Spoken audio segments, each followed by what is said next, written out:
এক সেকেন্ডের নাই ভরসা, ভঙ্গ হবে রং তামাশা, চক্ষু বুঝিলে হায়রে দম ফুরাইলে, চিল্লায় বলেন ঠিক কিনা? যে কোনো সময় চলে যায়।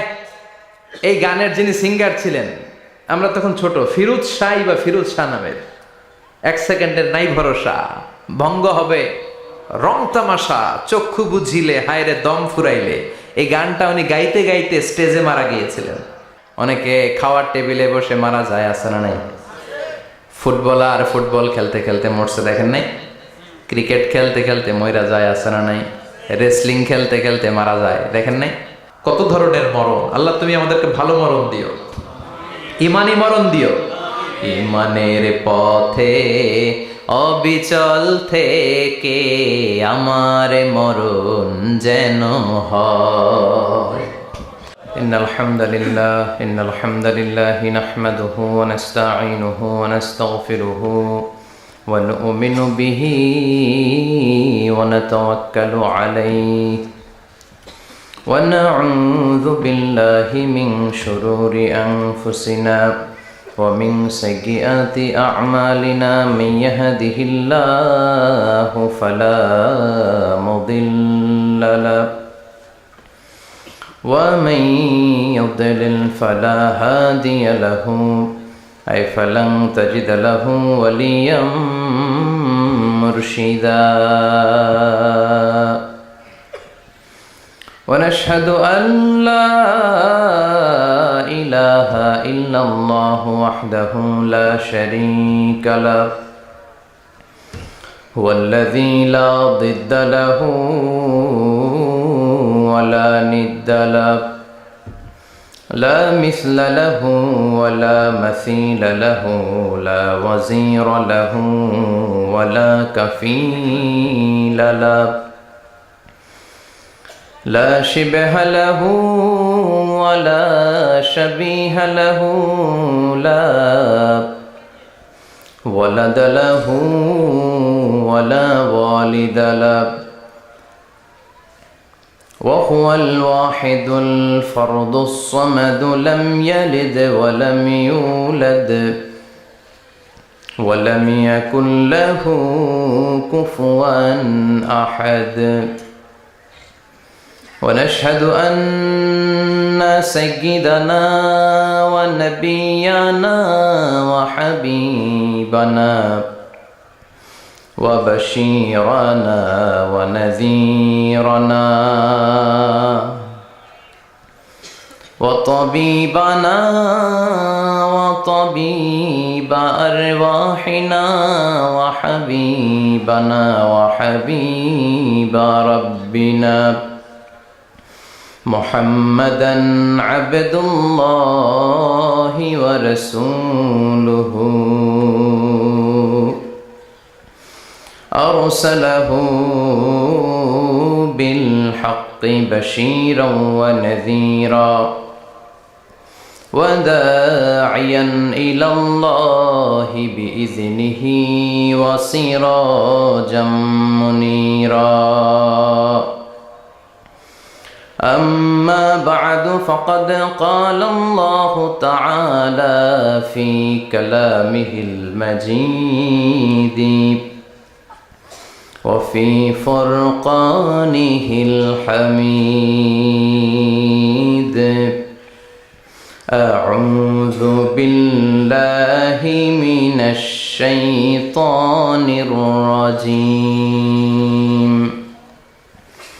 بسم الله الرحمن الرحيم بل تؤثرون الحياة الدنيا والآخرة خير وأبقى إن الله وملائكته يصلون على النبي يا أيها الذين آمنوا صلوا عليه عليه وسلموا تسليما اللهم صل على محمد وعلى آل محمد كما صليت على إبراهيم وعلى آل إبراهيم إنك حميد مجيد اللهم بارك على محمد وعلى آل محمد كما باركت على إبراهيم وعلى آل إبراهيم إنك حميد مجيد আপনারা সবাই কেমন আছেন? সবাই ভালো আছেন তো? আমাদেরকে ভালো রেখেছে কে? সব সময় আমাদেরকে ভালো রাখে কে? আবার মাঝে মাঝে খারাপ রেখে পরীক্ষা করে কে? এজন্য সব সময় আমাদেরকে প্রশংসা করতে হবে একটা সত্তার, তিনি কে? সব সময় আল্লাহর প্রশংসা করতে রাজি আছেন তো? সব সময় করবেন? আওয়াজ করে বলেন, সকালবেলা প্রশংসা করবেন কার? রাত্রিবেলা, খাওয়ার সময়, ঘুমানোর সময়, ঘুষ দেওয়ার সময়।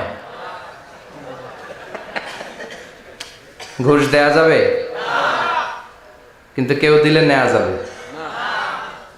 যাবে? আর রাশি ওয়াল মুরতাশি কিলাহুমা ফিন্নার। যে ঘুষ দেয়, যে ঘুষ নেয়, দুইজনই জাহান্নামী, ঠিক কিনা? বাংলাদেশে ঘুষ আছে না নাই? উখিয়াতে মনে হয় নাই, উখিয়াতেও আছে। এক নম্বর হদ্দে না,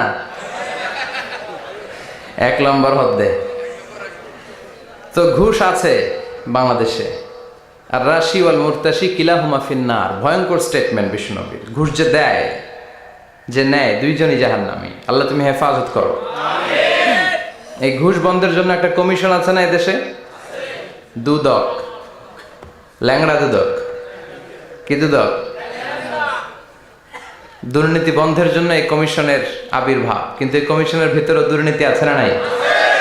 সর্ষে দিয়ে ভূত তাড়ায়, সর্ষের ভিতরে ঢুকছে ভূত, ঠিক কিনা? মানুষ পাগল হলে বাঁধে রশি দিয়ে, রশি পাগল হলে বাঁধবেন কি দিয়ে? ঠিক কিনা বলেন? আমাদের বাংলাদেশের সরকারি অফিসগুলোতে যারা অফিসার আছে, শুধু এরাই ঘুষ খায়। অফিসের চেয়ারগুলোও খায়, টেবিলগুলোও খায়। সরকারি অফিস মানে ঘুষ। চিল্লায় বলেন ঠিক কিনা? আল্লাহ ঘুষ থেকে তুমি আমাদের বাঁচাও। এগুলো সামাজিক ব্যাধি। এই যে ঘুষ, দুর্নীতি আছে না নাই? আমরা দুর্নীতিতে চ্যাম্পিয়ন। কয়েকটা কারণে গোটা বিশ্বে মানুষ আমাদেরকে চিনে। এর মধ্যে একটা হচ্ছে দুর্নীতি, আরেকটা হচ্ছে অপরিচ্ছন্নতা। আমরা যেখানে সেখানে আবর্জনা ফেলি। দেশের বাইরে গেলে একটু পরিষ্কার চলি, দেশে আসলে যেই সেই। সিঙ্গাপুরে আপনি রাস্তায় থুতু ফেললে জরিমানা মাত্র $300। কত? রাস্তায় যদি আপনি লিটারিং করেন, আপনি থ্রো করলেন কোনো জিনিস, চিপস খাওয়ার পরে চিপসের প্যাকেট ফেলে দিলেন, এটা পুলিশ দেখলে আপনারে $500 জরিমানা দিবে। একজনকে সুবহানাল্লাহ। তো এই জরিমানাগুলো আমাদের দেশে দরকার ছিল, ঠিক কিনা? সরকার চাইলেই এগুলো পারে। এই যে দুর্নীতি, ঘুষ, তারপরে বেকারত্ব, এটা বড় অভিশাপ। যুবক ছেলেগুলোর ধ্বংস হয়ে যাওয়ার অনেকগুলো কারণের একটা কারণ হচ্ছে বেকারত্ব। রসুল বাত্তালি দুঃখানু শয়তান, অলস মস্তিষ্ক শয়তানের আড্ডা। কাজ নাই, কাম নাই। হিন্দি সিনেমা দেখে, আছে না নাই? রুব্বানে নাচে কোমর দুলাইয়া, ফেরেশতারা বলবে তো করে পিটামো আমরা ঝুলাইয়া। তো ওদের যদি কাজ থাকতো, যুবকদেরকে যদি ইউনাইটেড করা যেত, গভর্নমেন্টের পক্ষ থেকে ওদেরকে স্বাবলম্বী করার সুযোগ সুবিধা দিলে ওদের মাথার মধ্যে শয়তান ঢুকতে পারতো। এজন্য আমরা বলি, মনটাকে কাজ দাও। মনটাকে কি দাও? মনের আরবি হচ্ছে কলব। মনকে আরবিতে কি বলে? কলব। কলবকে কলব বলে এজন্য, কলব মানে পরিবর্তন হওয়া। কলব মানে কি? আমাদের মনটা সবসময় পরিবর্তিত হয়। এখন আছে এখানে, চলে গেছে ইন্ডিয়া, চলে গেছে আমেরিকা, চলে গেছে। কাবার কথা মনে পড়ছে, সৌদি আরব চলে গেছে। ভিসা লাগছে? কথা কর। এই যে ভাবলেন আপনার হৃদয়টা এখান থেকে ওখানে ছোটাছুটি করলো, ভিসা লাগে? লাগে না। এটার ভিসাও লাগে না, পাসপোর্টও লাগে না। এই জন্য কলব, মন, এটা সবচেয়ে বেশি ছোটাছুটি করে, সবচেয়ে বেশি দৌড়াদৌড়ি করে। তো যুবকদের মনটাকে, এটা লাগামহীন হয়েছে, এটাকে ধরে রাখতে হবে কাজের মধ্য দিয়ে। মানুষের মনটাও ছোটাছুটি করে, কাজ না থাকলে এদিক যায় ওদিক যায়, ভালো খারাপ সব চিন্তা দুশ্চিন্তা মাথার মধ্যে জট পাকে, ঠিক কিনা? এই জন্য নিজেকে যদি কাজে ব্যস্ত রাখেন, এই পাগলামি মাথার মধ্যে ঢুকবে? কথা বলেন। এই জন্য আমাদের স্লোগান হচ্ছে মনটাকে কাজ দাও। কি দাও? সবসময় নিজেকে কাজে ব্যস্ত রাখতে হবে। এই বেকারত্ব চাইলেই সরকার দূর করতে পারে। এই লাস্ট বিসিএস যেটা গেল, এটা কততম বিসিএস? 37তম। এটাতে অ্যাপ্লাই করছে কতজন জানেন? কত? যে পরিমাণে লোকজন অ্যাপ্লাই করেছে তাতে খুব সম্ভবত প্রায় 300 কোটি টাকা পেয়েছে গভর্নমেন্ট। শুধু যে ব্যাংক ড্রাফট করে অ্যাপ্লাই করা লাগে। এই বাংলাদেশ, ভারত, পাকিস্তানে, পাকিস্তান বাদ দিলাম, ওটার কথা কইলেই রাজাকার, কথা কয় না। বাংলাদেশ, ভারত, এদের কথাই বলি। এই দুই দেশে চাকরি সোনার হরিণ, ঠিক কিনা? কেরানির কিছু পদের জন্য হাজার হাজার ডক্টরেট ডিগ্রিধারীরা ইন্ডিয়াতে অ্যাপ্লাই করেছে। বাংলাদেশেও এই করুণ দশা। তো এই যে বিসিএস পরীক্ষার্থীদের কাছ থেকে হাজার হাজার কোটি টাকা গভর্নমেন্ট নিয়ে নিল, এটা দিয়ে ওদের কর্মসংস্থানের দরকার আছে না নাই? এটা গভর্নমেন্টের দায়িত্ব, সরকারের দায়িত্ব। সরকার যদি এই কাজ করে, সরকার যদি ইনসাফপূর্ণ কাজ করে, তাহলে ইন দ্য ডে অফ জাজমেন্টে আল্লাহর আরশের নিচে সরকারের সদস্যদেরকে ছায়া দিবে কে? আর যদি উল্টাপাল্টা করে, মায়ের আছে না নাই? নগদ মায়ের, ঠিক কিনা? কবর থেকে শুরু, জাহান্নামের আখড়া বানিয়ে আল্লাহ রাখবে। চিৎকার করে বলেন ঠিক কিনা? এই জন্য আমি সবসময় বলি, নেতা নির্বাচনের ক্ষেত্রে খুব চুজি হতে হবে আপনাদেরকে। সাবধান, সামনে নির্বাচন না, আমার ভাই তোমার ভাই, এগুলো নিষেধ, এগুলো বলা যাবে না। এই যে বলে দিছে উপস্থাপক, কোনো আমার ভাই তোমার ভাই চলবে না, চলবে লিল্লাহি তাকবীর, আল্লাহু আকবার। তবে ভোটটা যেন ইসলামের পক্ষে যায়। কোন দলের পক্ষে কোনো মাহফিলে কথা বলা যাবে না, কারণ এটা সবার প্রোগ্রাম। এখানে মুসলিম আসবে, অমুসলিম ভাইরাও আমাদের তাফসীর শুনে না? অনেক অমুসলিম তার নাম পরিবর্তন করে এফিডেভিট করে শাহাদা বাক্য পড়ে মঞ্চে ঘোষণা দেয়, আমার নাম ছিল সুভাষ চন্দ্র দাস, আজকে থেকে আমি আব্দুল্লাহ। এই তাফসীর মাহফিলগুলো, এগুলো উইটনেস, আমাদের জন্য সাক্ষী। এজন্য এই প্রোগ্রাম সবার। ইসলাম হচ্ছে সবার, কোরআন হচ্ছে সবার। ইসলাম ধর্ম কি শুধু আমাদের? কথা বলেন। এটা সবার জন্য আল্লাহ পাঠিয়েছে। এটা হিন্দুদেরও ধর্ম, এটা খ্রিস্টানদেরও ধর্ম, এটা সবার ধর্ম। কিন্তু ওরা না মানলে আমরা কি করব? কথা বলেন। কোরআনটা কি শুধু আমাদের? এটা গোটা মানব মণ্ডলীর। বিশ্বনবী রহমত শুধু আমাদের?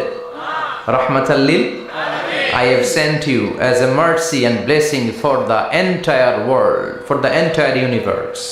ও নবী, আমি আপনাকে গোটা বিশ্বের জন্য রহমত করে পাঠিয়েছি। শুধু বলেননি যে মুমিনদের জন্য রহমত করে আপনাকে পাঠিয়েছি, মুত্তাকিদের জন্য রহমত করে পাঠিয়েছি, এমনটি বলেছে? সবার জন্য। তাফসীর মাহফিল সবার, এখানে সবাই আসতে পারবে। আস্তিক নাস্তিক, হিন্দু বৌদ্ধ খ্রিস্টান মুসলমান সবাই আসতে পারবে। ওদেরকে আসার সুযোগ করে দিতে হবে, তাহলেই না ওরা ইসলামের সৌন্দর্য দেখে ইসলামের প্রতি আকৃষ্ট হবে। চিল্লায় বলেন ঠিক কিনা? বিশ্বনবী যুদ্ধ করে ইসলাম কায়েম করে নাই। অনেক কাফিরের আন্ডা বাচ্চা আছে, বিশ্বনবীর চেহারা দেখেই কালিমা পড়েছে, অন্য কিছু না। অনেকে আছে বিশ্বনবীর সুললিত কণ্ঠের তেলাওয়াত শুনে কালিমা পড়ে মুসলমান হয়েছে। আমরা কোরআনের তেলাওয়াত শুনতে চাই না, কিন্তু কাফির মুশরিকেরা, পৌত্তলিক যারা সারাদিন মূর্তির পূজা করত, তারা রাত্রিবেলা লুকিয়ে লুকিয়ে বিশ্বনবীর কণ্ঠের তেলাওয়াত শুনতে যেত। বিশ্বনবীর কণ্ঠের সাথে পৃথিবীর কারো কণ্ঠের কোনো তুলনা হতে পারে? সবচেয়ে সুন্দর কণ্ঠ ছিল দাউদ আলাইহিস সালামের। ওনার কণ্ঠের তেলাওয়াত শোনার জন্য আকাবা উপসাগরের তীরে বসে যখন উনি জবুর কিতাব তেলাওয়াত করতেন, আমাদের কোরআনে 114টা সূরা আছে, ওনার জবুর কিতাবে 150টা ছড়া ছিল। কি ছিল? ইসলামী ছড়া গান। এই ছড়া নাশিদগুলো তিনি পড়তেন। এগুলো শোনার জন্য সাগরের মাছগুলো সাগর ছেড়ে দিয়ে কিনারায় চলে আসতো। সুবহানাল্লাহ বাড়িতে যেয়ে বললেন, সুবহানাল্লাহ বলতে নিষেধ নাই তো না? এটা বলা যাবে। চিল্লায় পড়েন সুবহানাল্লাহ। আকাশের পাখি নিচে নেমে যেত, জঙ্গল ছেড়ে দিয়ে প্রাণীগুলো ওনার কাছে চলে আসতে, পড়েন আল্লাহু আকবার। কিন্তু উনার কণ্ঠ কি বিশ্বনবীর কণ্ঠের চাইতে বেশি সুন্দর? বিশ্বনবীর সাথে কোনো কম্প্যারিজন চলে না। No comparison with our beloved prophet, the last messenger Muhammad সাল্লাল্লাহু, he is out above of any kind of comparison. সব ধরনের তুলনার ঊর্ধ্বে তিনি, whether it the power, fitness, personality, status, আপনি যেটাই বলেন না কেন, শক্তি, সৌন্দর্য, মর্যাদা, যে কোনো দিক থেকে বিশ্বনবী গোটা বিশ্বের সব মানুষ তো দূরের কথা, নবীদেরও সেরা। চিল্লায় বলেন ঠিক কিনা? তো দাউদ আলাইহিস সালামের কণ্ঠ বড় সুন্দর ছিল, কিন্তু বিশ্বনবীর কণ্ঠ তার চাইতে বেশি সুন্দর ছিল। তিনি যখন রাত্রিবেলা কোরআন তেলাওয়াত করতেন, মক্কার সব কাফিরদের নেতারা, মক্কা একটা পার্লামেন্ট বসতো প্রতিদিন, এই পার্লামেন্টের প্রধানমন্ত্রী হচ্ছে আবু জাহাল। মক্কার পার্লামেন্টের প্রাইম মিনিস্টার কে? কথা বলেন। আর ক্যাবিনেট মেম্বারদের মধ্যে ছিল উতবা, শাইবা, ওয়ালিদ ইবনে মুগীরা, আবু সুফিয়ান, এরা ছিল ক্যাবিনেট মিনিস্টার। তো তারা সবাইকে নিষেধ করত মুহাম্মাদের কণ্ঠের কোরআন তেলাওয়াত শুনতে কেউ যেতে পারবে না, কারণ যারাই কোরআন শুনতে যায় সব মুহাম্মাদের মুরিদ হয়ে যায়। সুবহানাল্লাহ কইবেন না? হজের সময়ে লক্ষ লক্ষ মানুষ গোটা বিশ্ব থেকে হজ করার জন্য আসতো। মক্কা শহরে ঢুকার কয়েকটা গেট ছিল। আবু জাহাল ওই গেটে কিছু লোক ফিট করে দিল যে যারাই হজ করতে আসবে এদেরকে বলে দিবা যে আমাদের এলাকায় নতুন এক পাগল আসছে, এই পাগলের নাম মুহাম্মদ ইবনে আব্দুল্লাহ, পড়েন না আউযুবিল্লাহ। খবরদার, তোমরা হজ করতে আসছো ভালো কথা, হজ করবা, খেজুর খাইবা, জমজমের পানি নিবা, মাগার মুহাম্মদের কাছে যাইবা। ওর কাছে গেলে সবাই কি হয়ে যায়? যারা যায় এরাও পাগল হয়ে যায়। সব মক্কার গেটগুলোতে লোক সেট করে দেয়া হলো। হজের মৌসুমে জিল হজে ঢুকতে লাগলো লোকজন। আবু জাহেলের সেট করে দেয়া লোকজন বলল কেউ যাবা না মুহাম্মদের কাছে, ও একটা পাগল। যারা আসতেছিল এরা কেউ কিন্তু বিশ্বনবীর কথা জানতো না। জানতো? ওরা যখন শুনছে একটা পাগল আছে, ওরা মনে মনে কইলো দেখি তো পাগলে কি কয়। তার মানে অপপ্রচার কেমন যেন প্রচার হয়ে গিয়েছে। সুবহানাল্লাহ পড়েন। তো আমাদের বিরুদ্ধে অপপ্রচার করলে আমাদের প্রচার হয়ে যায়। আমাদেরকে জেলখানায় ভরলে আমরা জেলখানার সবগুলারে আল্লাহওয়ালা বানায় দিয়ে। চিল্লায় বলেন ঠিক কিনা? ইসলাম এটাকে থামিয়ে দেয়া যায় না। যারা ইসলামের বিরোধিতা করে এরা ইসলামের নেচারকে চিনে নাই। ইসলাম হচ্ছে চারা গাছের মতো। চারা চিনেন নাকি? কক্সবাজার কি বলেন? বীজ, বীজ বা চারা। এই বীজ, ইসলাম হচ্ছে বীজের মতো। ইসলাম বিরোধীরা ইসলামকে মাটির নিচে গেড়ে ফেলতে চায়, কিন্তু গাড়লে কি হবে? এটা তো বীজ।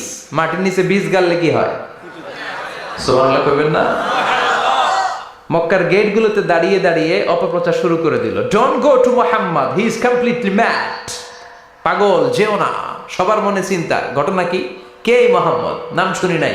হজ করি আর না করি, আগে এই বেটার কাছে যাইতে হবে। আল্লাহু আকবার। সবাই বিশ্বনবীর কাছে যায়, চেহারা দেখে কোরআনের বাণী শুনে কালিমা পড়ে মুসলমান হয়ে যায়। আবু জাহেল আবার মন্ত্রী পরিষদের বৈঠক ডাকলো, খবরদার কাউকে যেতে দেয়া যাবে না, কেউ যাবে না। কিন্তু কি আজীব তামাশা, প্রতি রাতে আবু জাহেল লুকিয়ে লুকিয়ে নিজেও যায়। না জানি কত সুন্দর ছিল বিশ্বনবীর কণ্ঠ, না জানি কতটা চমৎকার সুরের ঝংকার খেলতো আমার নবী যখন তেলাওয়াত করত। না জানি কি সুরের লহরী ছিল বিশ্বনবীর গলায়। কাফের হয়েও, বিরোধিতা করেও কোরআন না শুনলে পেটের ভাত হজম হয় না, রাতে ঘুম আসে না। প্রতি রাতে আবু জাহেল যায়। তো আবু জাহেল যেহেতু যায়, বাকিরাও লুকিয়ে লুকিয়ে যায়। সবাই দিনের বেলা বলে কেউ যাবে না। কি বলে? দিনের বেলা বলে কেউ, ভাইয়েরা আমার, বোনেরা তোমার, খবরদার কেউ যাবেন না। রাত্রে নিজেই যায়। তো আবার মাঝে মাঝে রাত্রেবেলা নিজেদের সাথে নিজেদের দেখাও হয়ে যায়। কত বড় ডাকাত! একজন বিশ্বনবীর বাড়ির এই পাশে, আরেকজন ওই পাশে, আরেকজন ওই পাশে, আরেকজন ওই পাশে। বিশ্বনবী যখন তেলাওয়াত শেষ করেন সবগুলো দেয় দৌড়। ফিরে আসার রাস্তা একটা, কয়টা? ওই রাস্তায় দেখা হয়ে যায়। আবু জাহেল বলে কিরে আসলি কেন? সবাই কয় তুমি নেতা, তুমি আসছো কেন? দিনের বেলা তো বড় বড় বক্তব্য হাঁকাও, রাতের বেলা এরকম চোরামি করো কেন? আবু জাহেল বলে ঠিক আছে, তোরাও করছিস আমিও করছি, কইস না, কারো কাছে কইস না। সবগুলা চোর। সবগুলা কি? আর চোরে চোরে খালাতো ভাই। তো এই সব খালাতো ভাইরা লুকিয়ে লুকিয়ে চোরের মতো তেলাওয়াত শুনতে যেত। আবু জাহেল বলল কেউ যেতে পারবে না, সবাই রাজি। এরপরের দিন আবু জাহেল বলল, আজ থেকে কেউ যদি যাস তোদের সম্পত্তি সব সিজ করা হবে, আর মাথার চুল কামিয়ে আলকাতরা মেখে মক্কার বাজারে ঘুরানো হবে। সবাই বলে আমরা রাজি। আবু জাহেল বলে তাহলে সাইন কর, সবাইকে আগে আমনে করেন। Abu Jahl as a chairman he gave the signature, সে ওই বন্ডে সিগনেচার দিল যে যদি যাওয়া হয় আমাদের সম্পদ রাষ্ট্রীয়ভাবে সিজ করা হবে, মাথার চুল কামিয়ে আলকাতরা মেখে মক্কার বাজারে ঘোরানো হবে। তো সবাই স্বাক্ষর করলো। দিন গড়িয়ে রাত আসলো, আবু জাহেল বিছানায় এপাশ ওপাশ করে, টসিং অ্যান্ড টার্নিং, ঘুম আসছে না। আবু জাহেল মনে মনে ভাবে আজকে যেই ভাষণ দিছি সকালে, আজকে কেউ যাবে না, আমি 100% নিশ্চিত আমি একটু যাই।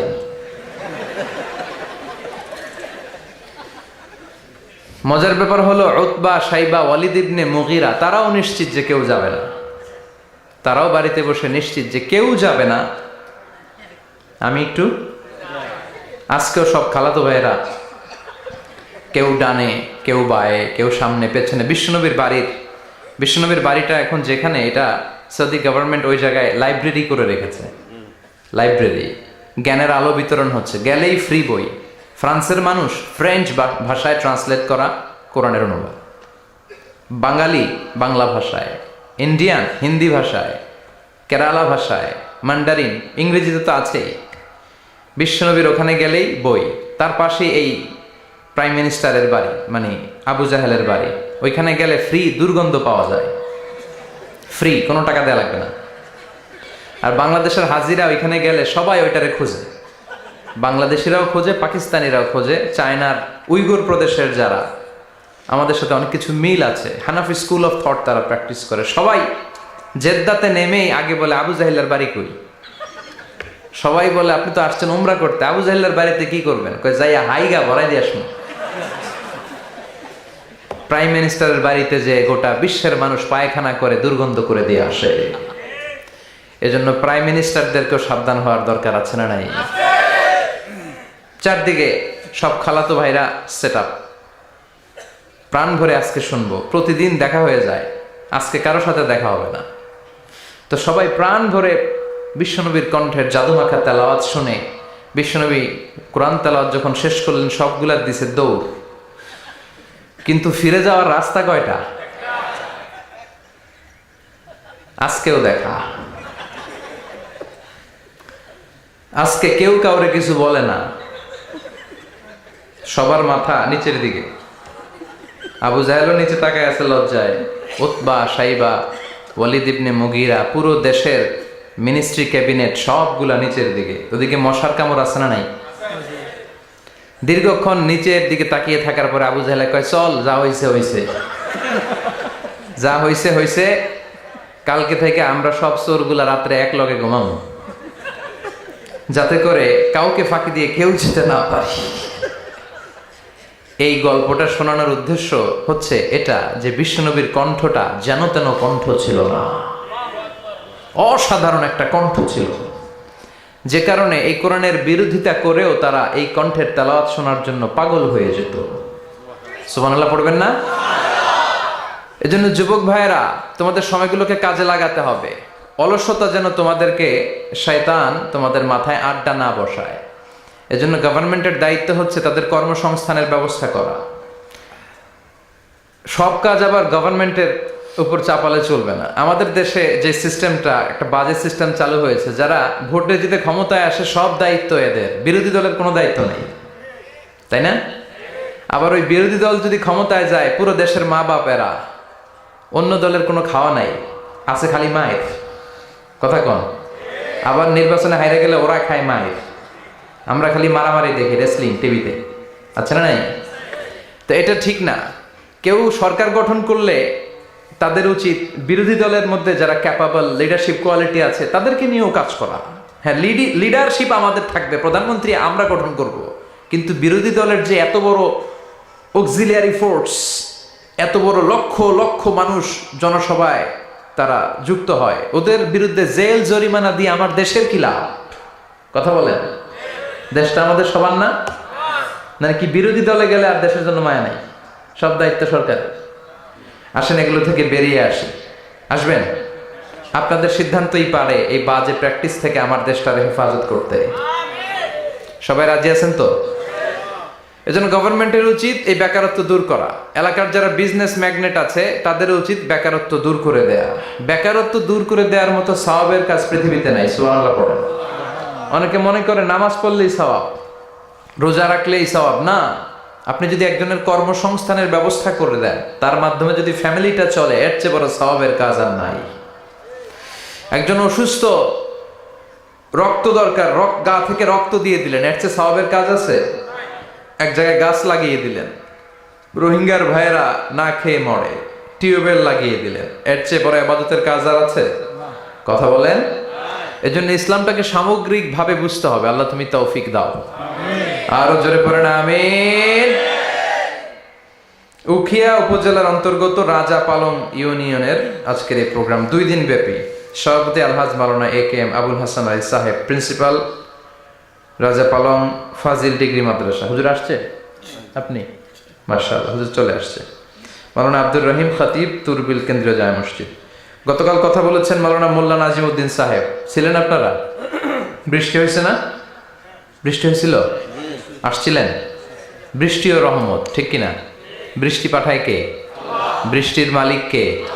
বিশ্বনবী আকাশে মেঘ দেখলে বলতেন আল্লাহুম্মা সাইয়্যিবান নাফিআন, হে আল্লাহ তুমি ভালো বৃষ্টি দাও। কেননা এই বৃষ্টি দিয়েও আল্লাহ অনেক জাতিকে ধ্বংস করেছে।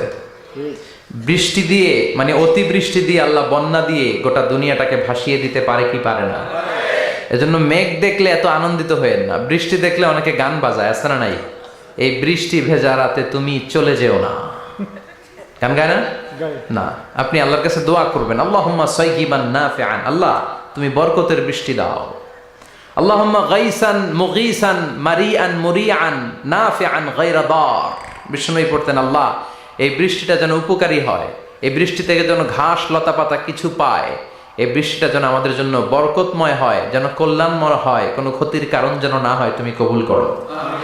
আবার বেশি বৃষ্টি হলে বিষ্ণুনবী দোয়া করতেন আল্লাহুম্মা হাওয়ালাইনা ওয়ালা আলাইনা, আল্লাহ আমাদের এলাকায় আর বৃষ্টি দিও না, আমাদের চারিপাশে দাও। এই দোয়াগুলো পড়ার দরকার আছে না নাই? আল্লাহ যা বৃষ্টি দিবে এটা যেন আমাদের কল্যাণ হয়, আমরা পড়ি আমিন। আজকে হচ্ছে দ্বিতীয় রজনী। আজকে আমরা ইনশাআল্লাহ কোরআন থেকে কথা শুনবো।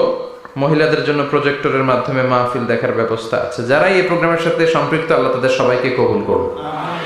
আসুন আমরা ফরমালি আল্লাহকে একটা থ্যাঙ্কস জানাই, ধন্যবাদ জানাই। আমরা হৃদয় নিংড়ানো মনের সবটুকুন ভালোবাসাকে উজাড় করে দিয়ে সিংহ শার্দুলের মতো গর্জন করে আকাশ বাতাস প্রকম্পিত করে মন প্রাণ বুক মুখ একসাথে করে দেহের সবটুকুন শক্তি গলার মাঝ বরাবর এনে চিৎকার করে পড়ি কালিমাতু শুকুর আলহামদুলিল্লাহ। সবাই পড়েন রব্বানা লাকাল হামদ হামদান কাসীরান তাইয়িবান মুবারাকান ফীহি ইয়া রাব্বি লাকাল হামদু কামা ইয়ানবাগি লিজালালি ওয়াজহিকা ওয়া আযীমি সুলতানিকা লাকাল হামদু বিল ঈমান লাকাল হামদু বিল ইসলাম লাকাল হামদু বিল কোরআন। আমরা প্রশংসা করলাম কার? আল্লাহ। সব জায়গায় প্রশংসা করব কার? আল্লাহ। তাহলে নেয়ামত দিয়ে আমাদেরকে সিক্ত করবে কে? আল্লাহ। আমাদের জীবনগুলোকে শান্তিময় আনন্দময় করবে কে? আল্লাহ। বেশি বেশি আমরা আল্লাহর প্রশংসা করব। রাজি আছেন তো? সবাই রাজি? আল্লাহ তুমি কবুল করো। আমিন। আজকে আমরা যে বইটা থেকে কথা শুনবো, বলেন তো বইটার নাম কি? আরো জোরে বলেন, কি নাম? আমি এই বইটার একটা ছোট্ট সূরা, সেখান থেকে 2টি আয়াত আমার খুতবায় তেলাওয়াত করেছি। সূরাটি হচ্ছে সূরাতুল আ'লা। সূরাতুল আ'লার 16 এবং 17 নম্বর আয়াত আমি তেলাওয়াত করেছি। এই আয়াতের আলোকে আমি আপনাদের সাথে কিছু কথা শেয়ার করবার চেষ্টা করব, পড়েন ইনশাআল্লাহ। এই আয়াতে আল্লাহ বুঝাতে চেয়েছেন এই পৃথিবীটাকে এত বড় মনে করো না। You have to go back to your lord. তোমাকে তোমার রবের কাছে ফিরে যেতে হবে। এই দিন না, আরো দিন আছে, খেলা হবে, সেদিন খেলা হবে, ফাইনাল খেলা। ওই খেলার জন্য আমরা অপেক্ষা করছি। এই পৃথিবীতে ক্ষণিকের জন্য আমরা এসেছি, হ্যাঁ, very short period of time. আসল সময় শুরু হবে সেদিন, কিয়ামতের দিনটাই যেদিন আমরা উলঙ্গ হয়ে দাঁড়াবো। সূর্যটা মাথার কাছে চলে আসবে, সূর্যের তীব্র তাপে মাথার মগজগুলো গলে গলে নাকের ছিদ্র আর কানের ছিদ্র দিয়ে বেয়ে বেয়ে পড়বে। জিহ্বাটা কুকুরের মতো তৃষ্ণায় বের হয়ে নাভির সামনে এসে ঝুলতে থাকবে, কুকুর যেমনি ঝুলায়। সবাই তৃষ্ণার্ত, ক্ষুধার্ত, ঘর্মাক্ত, পেরেশান, চিৎকার, চেঁচামেচি, কান্না, বিলাপ। সবার মুখে একটাই আওয়াজ, আল্লাহ আমার বাঁচাও। ওই দিনের জিকিরের নাম কি? বাঁচাও। সবাই বলেন, ওই দিনের জিকিরের নাম কি? রব্বুল আলামিন বলেন, ওই কঠিনতম দিনে যদি বাঁচতে চাও, দুনিয়ার মায়াকে ভুলে যাও, আখিরাতের জন্য প্রস্তুতি নিয়ে ফেলো। বাল তুসিরুনাল হায়াতাদ দুনিয়া ওয়াল আখিরাতু খায়রুন ওয়া আবকা। তোমরা এই দুনিয়ার জীবনটারে অনেক বড় মনে করো এটাই আসল। আল্লাহ বলে এটা আসল না, এটা নকল। আসল হচ্ছে আখিরাত, ঠিক কি না? এই দুনিয়ার জীবন হলো অস্থায়ী, আখিরাতের জীবন হলো চিরস্থায়ী জীবন। এই দুনিয়ার জীবনটা উত্তম নয়, আখিরাতের জীবনটা উত্তম। কার কথা? আল্লাহর কথা। বাল তুসিরুনাল হায়াতাদ দুনিয়া, তোমরা এই দুনিয়ার জীবনকে বড় মনে করো, দুনিয়া করো। তোমরা আব্দুল্লাহ না হয়ে আব্দুদ দুনিয়া হয়েছো, আল্লাহর দাস হও নাই, দুনিয়ার দাস হয়েছো। তোমরা দুনিয়া করো, দুনিয়াটা ক্ষণস্থায়ী, চিরস্থায়ী হচ্ছে আখিরাত। কার কথা? এজন্য আল্লাহ বললেন, ওয়ালাল আখিরাতু খায়রুল লাকা মিনাল উলা। ও নবী, দুনিয়া নয়, আখিরাত আপনার জন্য উত্তম। সুবহানাল্লাহ। আখিরাত এটা সেরা, এটা স্থায়ী, এটা উত্তম, দুনিয়াটা নয়। You prioritize this life in this world, but the life after death much more better than this worldly life. এই দুনিয়াকে তুমি বড় মনে করো, দুনিয়াটাই সব মনে করো। দুনিয়াটাই সব নয়, আরো বড় জগৎ আছে না নাই? এই দুনিয়াটা আসলে একটা মোহ। এটা কি? একটা খেলার মধ্যে আমরা পড়ে আছি, মোহাচ্ছন্ন, লোভাতুর হয়ে আছি। চাকচিক্যময় দুনিয়া দেখে এর পরীক্ষার ভেতরে পড়ে আখিরাতকে আমরা ভুলিয়ে গিয়েছি। আর আল্লাহ বলেছেন, দুনিয়া নয়, শ্রেষ্ঠ হলো আখিরাত। ওই আখিরাতের জন্য তোমরা সামান জোগাড় করো। চিল্লায় বলেন ঠিক কিনা? আবার আল্লাহ বললেন, এই দুনিয়ার জীবনটা হলো মাতাউল গুরুর, ওয়া মাল হায়াতুদ দুনিয়া ইল্লা মাতাউল গুরুর। দুনিয়ার জীবনটা হলো সাময়িক ভোগের সামগ্রী, সাময়িক ভোগের বিষয়। আজ আছে কাল নাই, হাতের ময়লা, ঝেড়ে দিলে সব শেষ, ঠিক কিনা? আবার আল্লাহ বললেন, এই দুনিয়ার জীবন হলো লাইবুন ওয়া লাহবুন, ওয়া মাল হায়াতুদ দুনিয়া ইল্লা লাইবুন ওয়া লাহবুন। দুনিয়ার জীবন হলো খেল তামাশা, মরলে সব শেষ হয়ে যাবে। চিল্লায় বলেন ঠিক কিনা? ওরে এভবের রঙ্গ হবে যে ভঙ্গ, সবই সাধেরই অঙ্গ তোমার মাটিতে মিলাবে, জন্মিলে মরিতে হবে। ঠিক কিনা? মাটিতে মিলিয়ে যাবে, কিচ্ছু থাকবে না, লাশ হয়ে যাবে, খুঁজেও পাওয়া যাবে না। আবার আল্লাহ বললেন, এই দুনিয়ার দৃষ্টান্ত হলো কামা ইন আনজালনাহু মিনাস সামা। এই দুনিয়ার জীবন আকাশ থেকে পাঠানো পানির মতো। এই পানি দিয়ে দুনিয়াতে গাছ হয়, একদিন গাছগুলো মরে যায়, ভুসি হয়ে যায়। বাতাসের এক ঝাপটায় ভুসিগুলো কই যায়, খুঁজেই পাওয়া যায় না, ঠিক কি না? কোথায় যে চলে যাবে এই দুনিয়ার জীবন, খুঁজেই পাওয়া যাবে না। টিকে থাকবে, অবশিষ্ট থাকবে, আজীবনের জন্য অপেক্ষা করবে একটা কাল, সেটা হচ্ছে আখিরাত। চিল্লায় বলেন ঠিক কি না? আমরা লোভের মধ্যে পড়ে আছি, মোহাচ্ছন্ন। কখন যে ডাক চলে আসবে আমরা জানি? চিল্লায় বলেন জানি? একদিন মাটির ভেতরে হবে ঘরে মন আমার, কেন বান্ধ দালান ঘরে মন আমার, কেন বান্ধ দালান ঘর। প্রাণ পাখি উড়ে যাবে পিঞ্জর ছেড়ে, ধরা ধামে সবই রবে, তুমি যাবে চলে। বন্ধু বান্ধব যত, মাতা পিতা দ্বারা সুত, সবই হবে তোমার পরে মন আমার, কেন বান্ধ দালান ঘর একদিন মাটির ভেতরে হবে ঘর রে মন আমার, কেন বাঁধো দালান ঘর রে মন আমার, কেন বাঁধো দালান ঘর। চিল্লায় বলেন ঠিক কিনা? ওমাল হায়াতুদ দুনিয়া ইল্লা মাতাউল গুরুর। দুনিয়ার জীবনটা একটা ভোগের সামগ্রী, আজ আছে কাল নাই, কখন যে চলে যেতে হবে কেউ জানি না। আপনাদের এই মাহফিলে আসার আগ দিয়ে এই কিছু সামনে কি রাস্তা যেন বলে এটাকে, এই করুলিয়া বাস স্ট্যান্ডের এদিকেই আমার প্রাইভেট কার যখন যাচ্ছে, আমরা যখন যাচ্ছি, হুট করে আরেকটা গাড়ি এসে একজনকে ধাক্কা মারলো। হুন্ডা গেল একদিকে, সে গেল একদিকে। হঠাৎ দেখি মাথা দিয়ে ফিনকি দিয়ে রক্ত বেরোচ্ছে, আবছা অন্ধকার, গাড়ির আলোতে দেখা যাচ্ছে ফিনকি দিয়ে রক্ত, এরকম রাস্তার পাশ দিয়ে রক্ত বেয়ে বেয়ে পড়ছে। মুহূর্তের মধ্যে এক ধাক্কায় নাই। তার কত চিন্তা ছিল, কত প্ল্যান ছিল জীবন নিয়ে, সুন্দর সংসার করবে, বাবা মার মন মুখ খুশি করবে, সমাজের জন্য অনেক কিছু উপহার দিবে, সামনে নির্বাচন আসতেছে, এটা নিয়ে তার মাথায় টেনশন ছিল না? কে আসবে ক্ষমতায়, কত উৎসব, কত আমেজ, কিন্তু নাই, সব ভঙ্গ করে দিল কে?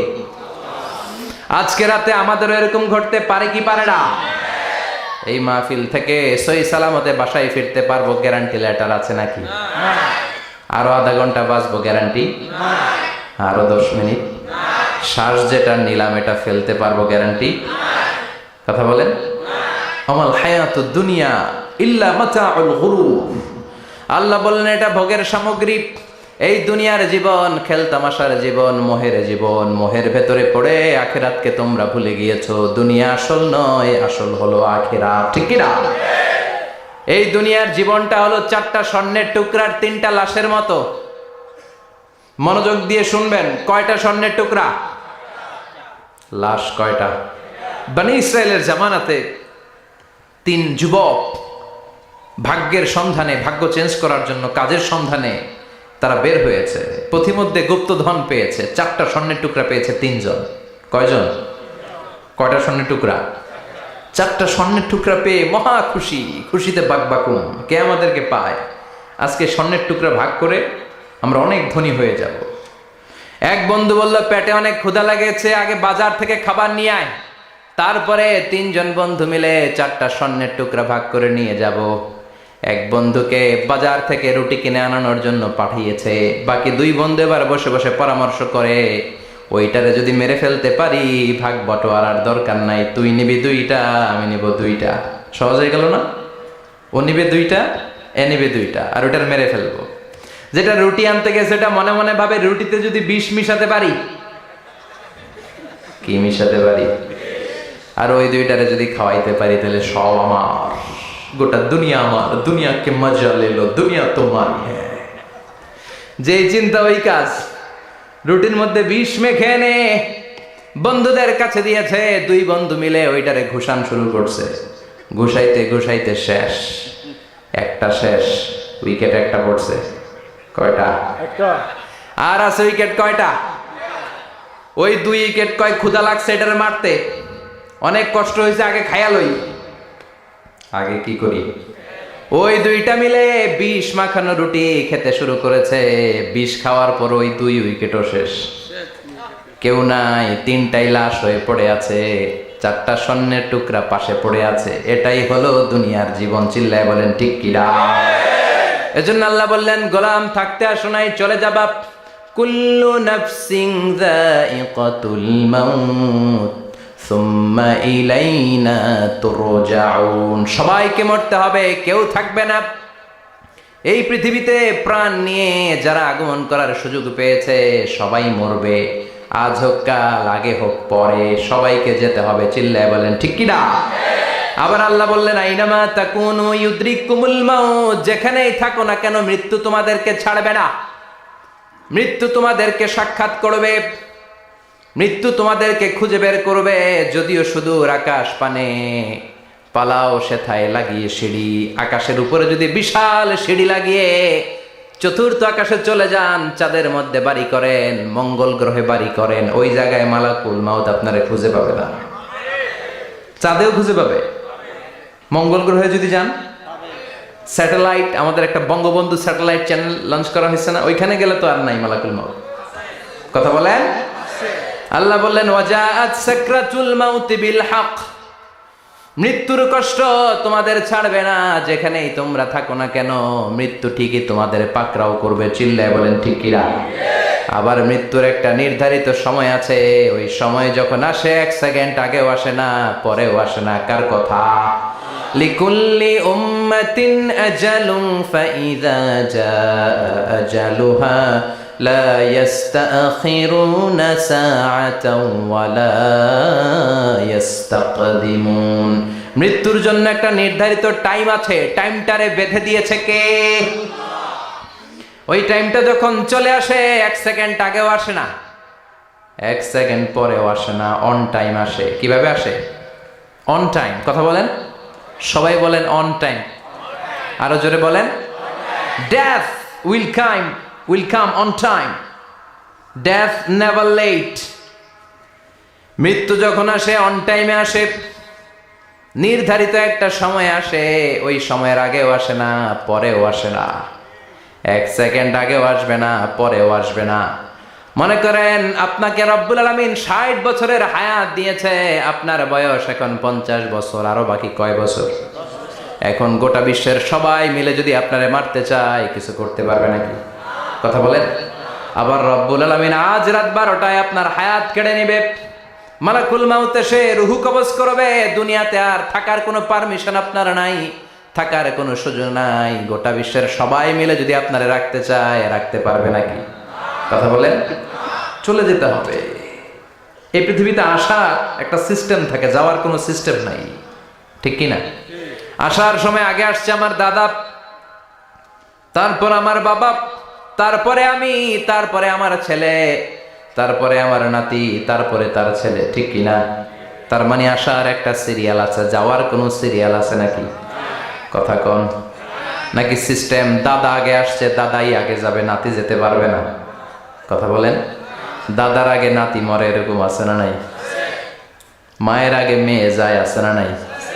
মুরব্বী বাজানেরা বেঁচে থাকে, আমাদের মতো যুবকগুলো অ্যাক্সিডেন্টে মারা যায়, আছে না নাই? আবার অসুস্থরা বেঁচে থাকে, সুস্থরা মরে যায়, আছে না নাই? হাসপাতালে রোগীগুলো বেঁচে থাকে, ডাক্তার মরে যায়, আছে না নাই? উখিয়াতে তো ডাক্তার মরে না, দিকেও ডাক্তার মরে।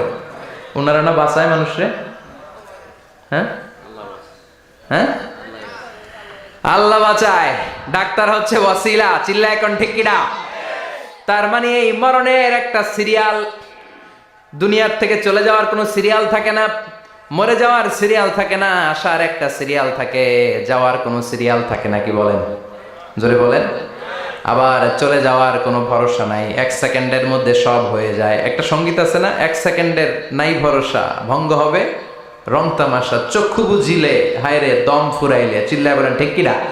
হায় রে মানুষ রঙিন ফানুষ, দম ফুরাইলে তবু তো ভাই কারোরই নাই একটুখানি। কথা কয় না? হায় রে মানুষ রঙিন ফানুষ, রঙিন ফানুষ, হায় রে মানুষ। চিল্লায় বলেন ঠিক কিনা? যে কোনো সময় চলে যায়। এই গানের যিনি সিঙ্গার ছিলেন, আমরা তখন ছোট, ফিরোজ শাহ বা ফিরোজ শাহ নামের, 1 সেকেন্ডের নাই ভরসা, ভঙ্গ হবে রং তামাশা, চক্ষু বুঝিলে হায় রে দম ফুরাইলে। এই গানটা উনি গাইতে গাইতে স্টেজে মারা গিয়েছিলেন। দেখেন নাই? মুরব্বীরা জানবেন। তার মানে মৃত্যুর গান গেতে গেতে অনেকে মৃত্যুবরণ করে, এরকম আছে না নাই? অনেকে খাওয়ার টেবিলে বসে মারা যায়, আছে না নাই?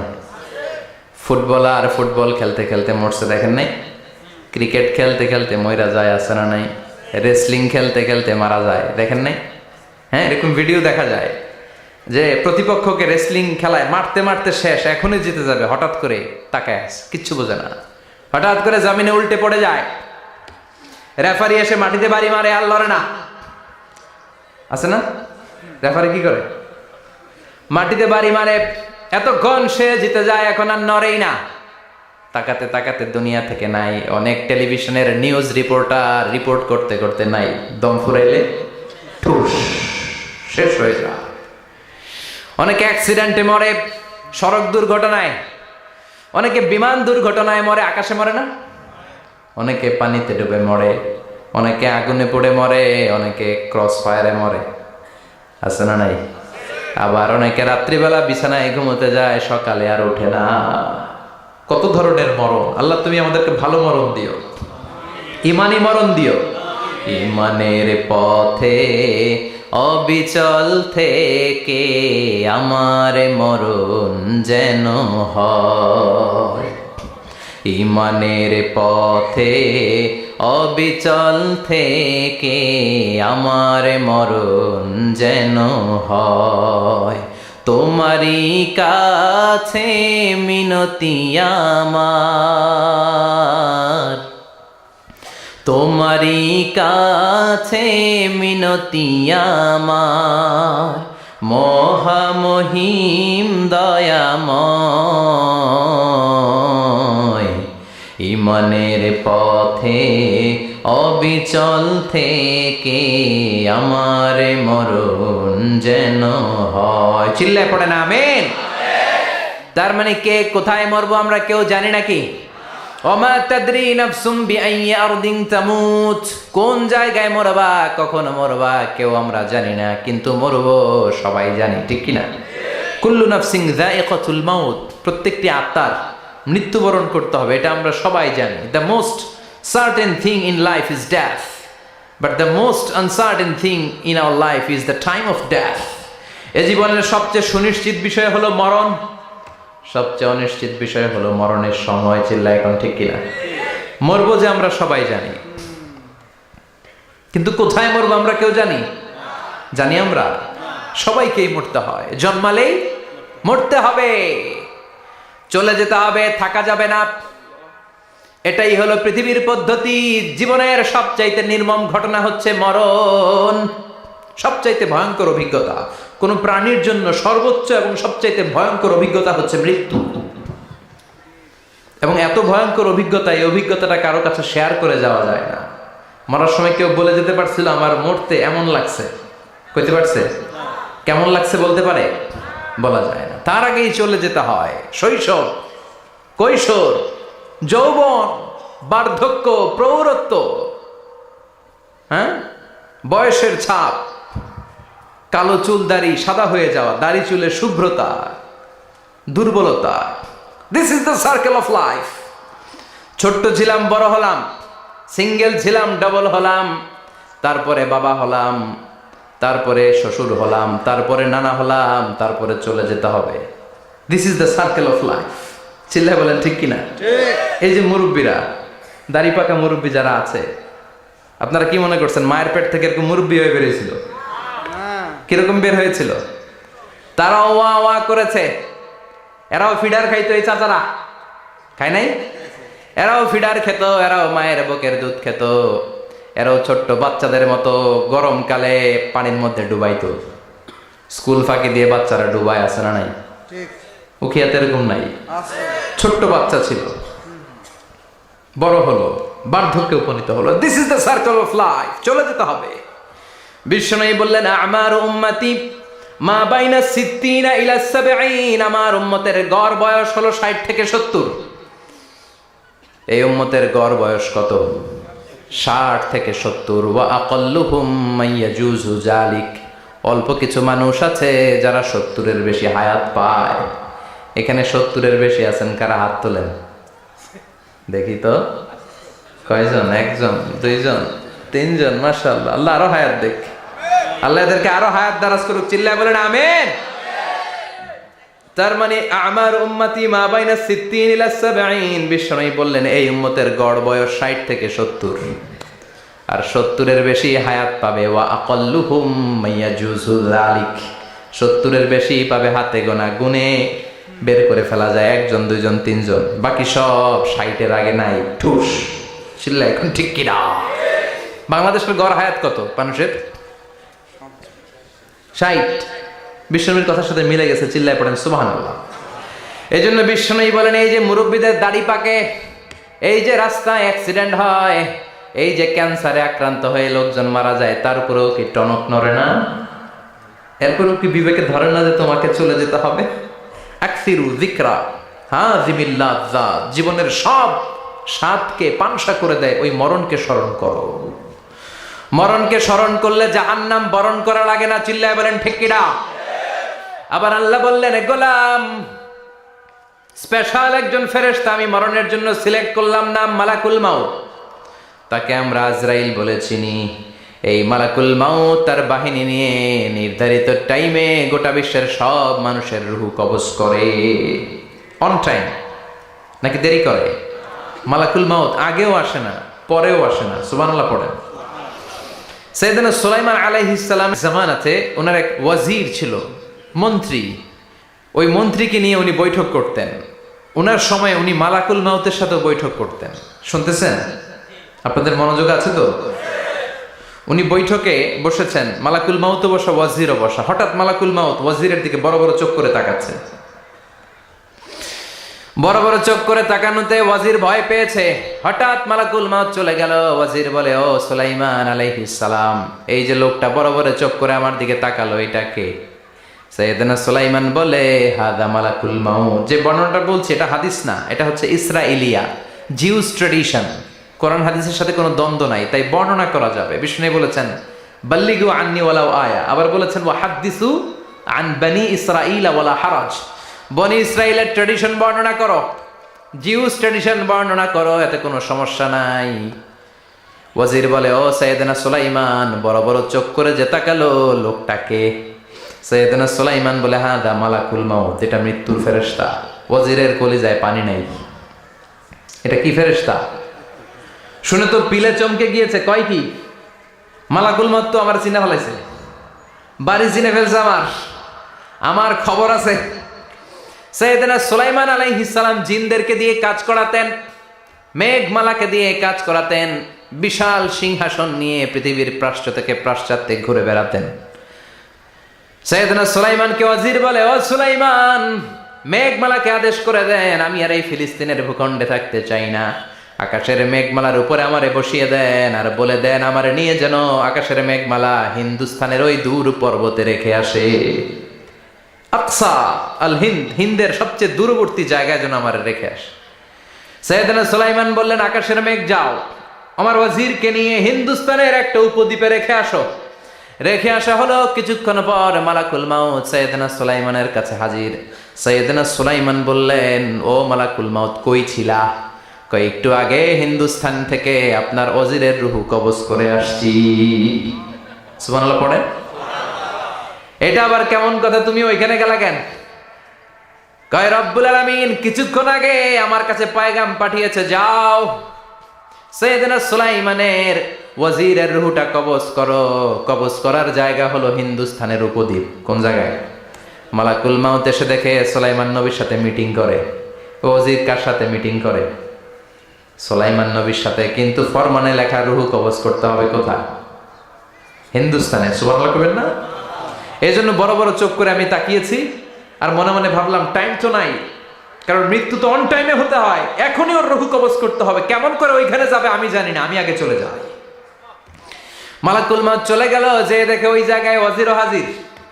সাথে সাথে রূহ কবজ করে আল্লাহর কাছে চলে গিয়েছে। পড়েন সুবহানাল্লাহ। এজন্য আল্লাহ বললেন, মালাকুল মাউত আমি নির্ধারণ করে দিয়েছি, পৃথিবীর প্রতিটি মানুষ মালাকুল মাউতকে দেখবে, চাক্ষুষ দেখবে, ভালো হলেও দেখবে, খারাপ হলেও দেখবে। কার কথা? ভালো মানুষ যদি হয়, আল্লাহওয়ালা যদি হয়, ইসলাম প্রিয় যদি হয়, ডানপন্থী যদি হয়, মৃত্যুর সময় মালাকুল মাউত আলা সূরাতি শাবিন আলা আহসানি সূরা, একজন যুবকের আকৃতিতে চমৎকার ধবধবে সাদা একটা জুব্বা পরে, জান্নাত থেকে জান্নাতি কাফন নিয়ে, হানুত মিন হানুতিল জান্নাহ, জান্নাতের সুগন্ধি নিয়ে মুমূর্ষু রোগীর মাথার সামনে এসে বসে যায়, আর দেহটার ইঙ্গিত করে বলে, ইয়া আইয়াতুহান নাফসুত তাইয়্যিবা, ও পবিত্র আত্মা। আরেক বর্ণনায় এসেছে, ইয়া আইয়াতুহান নাফসুল মুতমাইন্নাহ, ও প্রশান্ত আত্মা, উখরুজি ইলা মাগফিরাতিম মিনাল্লাহ, আল্লাহর ক্ষমার দিকে বের হয়ে আসো। উখরুজি ইলা মাগফিরাতিম মিনাল্লাহি ওয়া রিদওয়ান, আল্লাহর ক্ষমার সন্তুষ্টির দিকে রূহটা বের হয়ে আসো। স্মুথলি বলার সাথে সাথে মুমিনের দেহ থেকে রূহটা বের হয়ে আজরাইলের হাতে চলে যায়। স্মুথলি বলার সাথে সাথে স্বাচ্ছন্দ্যে, আনন্দে মুমিনের দেহ থেকে রুহুটা সা করে বের হয়ে মালাকুল মাউতের হাতে এসে পড়ে, পড়েন সুবহানাল্লাহ। আল্লাহ এমন মৃত্যু তুমি আমাদের নসিবে রেখে দিও, চিৎকার করে পড়ে না আমিন। আর যারা ইসলাম মানে নাই, আর যারা কোরআন মানে নাই, আর যারা দিন কায়েমের আন্দোলন করে নাই, দিনকে ভালোবাসে নাই, বাম আর রামপন্থী ছিল, নাস্তিক ছিল, ইসলাম বিরোধী ছিল, তাদের কাছেও মালাকুল মাউত আসে কি আসে না? চিল্লায় বলে না, সে কি আসে না?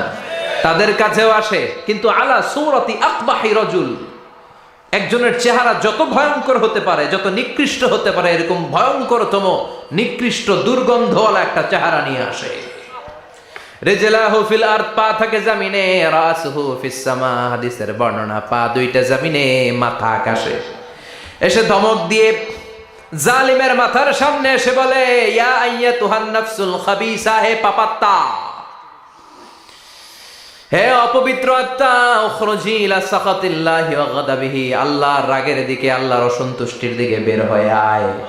মালাকুল মাউতের এই অর্ডার পাওয়ার সাথে সাথে রুহুটা কিন্তু বের হয় না। মুমিনের রুহুকে ডাক দিলে যেমনি স্মুথলি বের হয়, কাফিরের রুহু এভাবে বের হয় নাকি? কথা বলেন। রুহুটা ডানে যায়, ফাতাতাফাররাক, একবার রুহুটা ডানে যায়, আবার রুহুটা বায়ে যায়, আবার সামনে যায়, পায়ে যায়, হাতের মধ্যে ঢুকে ডানে বায়ে যায়। মালাকুল মাউত আবার ধমক দিয়ে বলে, ইয়া আইয়াতুহান নাফসুল খাবিসা, পাপাত্তা, বের হয়ে আয়। রুহুটা আবার ডানে যায়, বায়ে যায়, সামনে যায়, পেছনে যায়। এবার ঘপাস করে মালাকুল মাউত রুহুকে ধরে টান মারে। সারা দেহটা থেকে প্রাণ রস সিক্ত করতে করতে দেহ থেকে রুহুটাকে টেনে হিচড়ে বের করে আনে। আর মুমূর্ষু রোগীটা চিৎকার মারতে থাকে, পড়েন না আউযু বিল্লাহ। একটা জীবন্ত ছাগলের চামড়াগুলো জবাই না দিয়ে কেউ যদি টেনে টেনে বের করে, ছাগল জবাই হয় নাই কিন্তু চামড়া এক পাশ থেকে টেনে টেনে টেনে হিচড়ে আপনি গা থেকে বের করলে যত কষ্ট হয়, এর চেয়েও বেশি কষ্ট দিয়ে মালাকুল মাউত বামপন্থী আর কাফেরদের রুহুটা দেহ থেকে বের করে আনে, পড়েন না আউযু বিল্লাহ। আমাদের রুহুটা যেন আল্লাহ, মুমিনদের রুহু আপনি যেভাবে কবজ করান, ওইভাবে যেন আমাদের রুহুটা বের হয়ে আসে। আরো জোরে পড়েন আমিন। এজন্য আল্লাহ বললেন, বাল তুসিরুনাল হায়াতাদ দুনিয়া ওয়াল আখিরাতু খায়রুন ওয়া আবকা। পাগলের মতো মোহাচ্ছন্ন হয়ে এই দুনিয়াটার পেছনে ছুটে বেড়াও, এই দুনিয়া আসল নয়, আখিরাত হলো আসল। চিল্লায় বলেন ঠিক কিনা? অস্থির, আমরা ব্যস্ত দুনিয়ার লোভে আর মোহে পড়ে আমাদেরকে যে মরতে হবে, চলে যে যেতে হবে, এটা ভাবার সময় আমাদের নাই। চিল্লাই কোন ঠিক কিনা? এজন্য বলা হয় মুতু ক্বাবলান তামুতু, মরার আগে একবার মরো। হাসিবু ক্বাবলান তুহাসাবু আলাইক, তোমার হিসাব কিয়ামতের দিন করার আগে তুমি তোমার হিসাব করো। জীবনে কি কি পাপ করেছি আমি জানি, আমার চেয়ে ভালো কেউ জানে না। চিল্লায় বলেন ঠিক কিনা? কি কি অন্যায় করেছি আমার হৃদয়ের মধ্যে কথাগুলো আছে না নাই? পৃথিবীর কেউ না জানলেও আমি জানি কি জানি না? পৃথিবী না জানুক আমি তো জানি, আমি কি পাপ করেছি হায়। পৃথিবী না জানুক আমি তো জানি, আমি কি পাপ করেছি হায়। আমার পাপের করলে বিচার, বাঁচার উপায় নাই আমার। দয়াময় প্রভু মাফ করো আমায়, মাফ করো আমায়। পড়েন আমিন। আর জোরে আমিন। এজন্য হাসিবু ক্বাবলা আন তুহাসাবু আলাইক, তোমার হিসাব বসার আগে নিজে হিসাব করো কি কি করলা। আসল মরণের দিন শটান হয়ে তো শুয়ে পড়ো ভাই, মরার আগে আরেকবার মরো। মরার আগে আরেকবার কি করবেন? কথা বলেন। মরার আগে কি করতে হবে? হঠাৎ একদিন বিছানায় শটান হয়ে শুয়ে যান, চক্ষুটা বন্ধ করেন, ভাবেন মরে গিয়েছেন, এই তো মালাকুল মাউত চলে এসে রুহুটা নিয়ে গেল। আত্মীয় স্বজন চিৎকার চেঁচামেচি শুরু করে দিল, কান্নার রোল পড়ে গেল চারদিকে। মাইকের মধ্য দিয়ে, মসজিদের মাইকে অ্যানাউন্স হয়, অমুক এলাকার নিবাসী অমুক ভাই আমাদের মধ্যে দুনিয়ায় নাই, তার জানাজা হবে এশার নামাজের পর। সবাই এসে রুহের মাগফিরাত করেন। সবাই আপনারে দেখতে আসবে, কেঁদে কেঁদে লোকজন আপনারে কবর দিতে আসবে। চিল্লায় বলেন ঠিক কিনা? কেঁদে কেঁদে সবাই আসবে, দেখার জন্য আসবে। ছেলেগুলো কাঁদবে, স্ত্রী কাঁদবে, বাবা মা কাঁদবে, বন্ধু বান্ধব কাঁদবে। আর ঘরের মধ্যে রাখা হবে না। এবার আপনাকে গোসল দেওয়ার পালা। চক্ষু বন্ধ করে চিন্তার দরকার আছে না নাই? কথা বলেন। হঠাৎ করে, হঠাৎ করে শুনবি একদিন আমার মৃত্যুর খবর। কেঁদে কেঁদে আসবে সবাই দিতে আমায় কবর, দিতে আমায় কবর। ঠিক কি না? একটু চোখটা বন্ধ করে ভাবেন, আপনাকে গোসল দেয়া হবে, জামাগুলো খোলা হবে। এত টাকা দিয়ে যে দামি গোসলখানা টাইলস লাগিয়ে ঘরে বানালেন, আপনার শেষ গোসলটা কি ওই দামি গোসলখানায় হবে? লাশ যেখানে ধোয়া হয় ওই জায়গায় ধোয়া হবে। আপনাকে কাফন পরানো হবে। আপনার কলিজার টুকরা ছোট বাচ্চাটারে বলা হবে, আব্বু দেখে যাও তোমার বাবারে শেষবারের মতো দেখো। আপনার বাবা মা শেষবারের মতো একটা নজর দিয়ে আপনার চেহারাটা দেখে নিবে। বন্ধু বান্ধবরা শেষবারের মতো একবার আপনারে দেখে নিবে। জানাজার জায়গায় নেওয়া হবে। হবে না এই ঘটনাটা আমাদের? হ্যাঁ, হবে কি না? হাজার হাজার মানুষ শেষ বিদায় দেওয়ার জন্য আসবে। 4টা তাকবীর দিয়ে ইমাম নামাজ শুরু করবে। আল্লাহু আকবার, আল্লাহু আকবার, আল্লাহু আকবার, আল্লাহু আকবার বলে নামাজ শুরু করবে। নামাজ শেষ। এবার পালকিতে করে কবরে যাওয়ার পালা। আহা, যেতেই হবে, যেতেই হবে। পালকিতে করে লোকজন নিতে শুরু করবে। কবরস্থানের ওই জায়গায় যেখানে মানুষ বছরে মানুষ না মরলে যায় না, ওই গহীন নিঝুম কবরস্থানে ঢুকানো হবে। পালঙ্ক থেকে নামিয়ে আপনার জন্য করে রাখা আগ থেকে কবরটার মধ্যে শুইয়ে দেয়া হবে।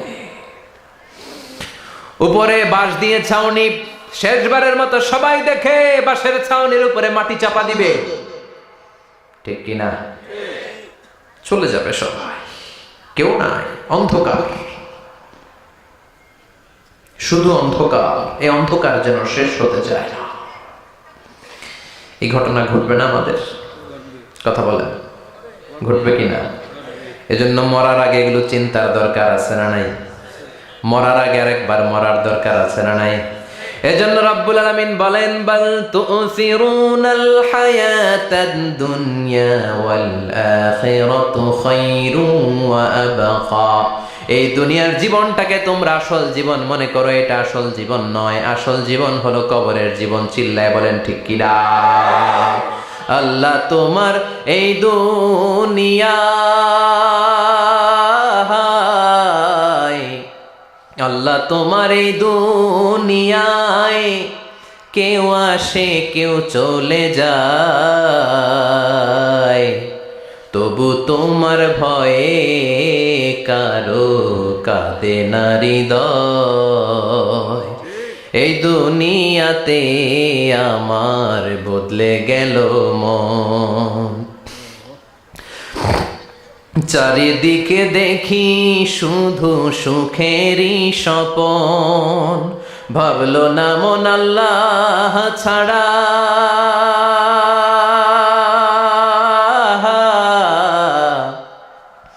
ভাবলো না মন আল্লাহ ছাড়া নেই কোনো উপায়, তবু তোমার ভয়ে কারো কাঁদে না হৃদয়। ঠিক কিনা? আসে আর চলে যায়। প্রতিদিন মাইকে অ্যানাউন্স শুনি, অমুক এলাকার অমুক লোক নাই। দাদা গেল, বাবা গেল, বড় ভাই গেল, আত্মীয় স্বজন গেল, আমাকেও যেতে হবে, এই চিন্তা মাথায় নাই। চিল্লায় এখন ঠিক কিনা? এজন্য লাইফটা হলো one time, one chance. Second কোনো চান্স আপনাকে দেয়া হবে নাকি? কাফেররা বলবে, ইয়া রাব্বি আরেকটা সুযোগ দেন। লাউ আন্না লানা কাররা ইয়ানি মাররা, আল্লাহ আরেকটা সুযোগ যদি পেতাম দুনিয়াতে ভালো করে আসতাম। আল্লাহ বলবেন ইন্নাহা কালিমাতুন কাইলুহা, এটা শুধু তাদের মুখের কথা, তাদেরকে আবার সুযোগ দিলেও তারা কিচ্ছু করবে না। চিল্লায় এখন ঠিক কিনা? এজন্য একটা চান্স আমরা পেয়েছি, এই দুনিয়ার ওয়ান চান্সে আমরা ভয় পাবো একজনকে। চিল্লায় বলেন তিনি কে? এজন্য যেতে আমাদেরকে হবে। এই মরণ থেকে পালানোর কোনো সুযোগ কেউ পালাতে পারে নাই। এই মরণ হলো আখিরাতের প্রবেশদ্বার। মরণ নামক পালকিতে চড়ে আমরা কবরের ভেতরে ঢুকি। মরণ হলো প্রথম পর্ব, কবর হলো দ্বিতীয় পর্ব। যেরকম ঠিক কিনা? এজন্য বিশ্বনবী বললেন আল কবর রাউদাতুম মিন রিয়াদিল জান্নাহ আও হুফরাতুম মিন হুফারিন নার। কবর হলো কারো জন্য জান্নাতের বাগান, কারো জন্য জাহান্নামের গর্ত। আমরা বলি আল্লাহ আমাদের কবরটারে জান্নাতের বাগান বানাও। আরো জোরে পড়েন আমিন।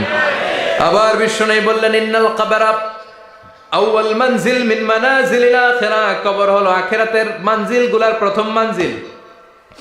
আখিরাতে একটার পরে একটা অনেকগুলো স্টেশন আপনাকে পার হতে হবে। প্রথম স্টেশনটার নাম হলো কবর।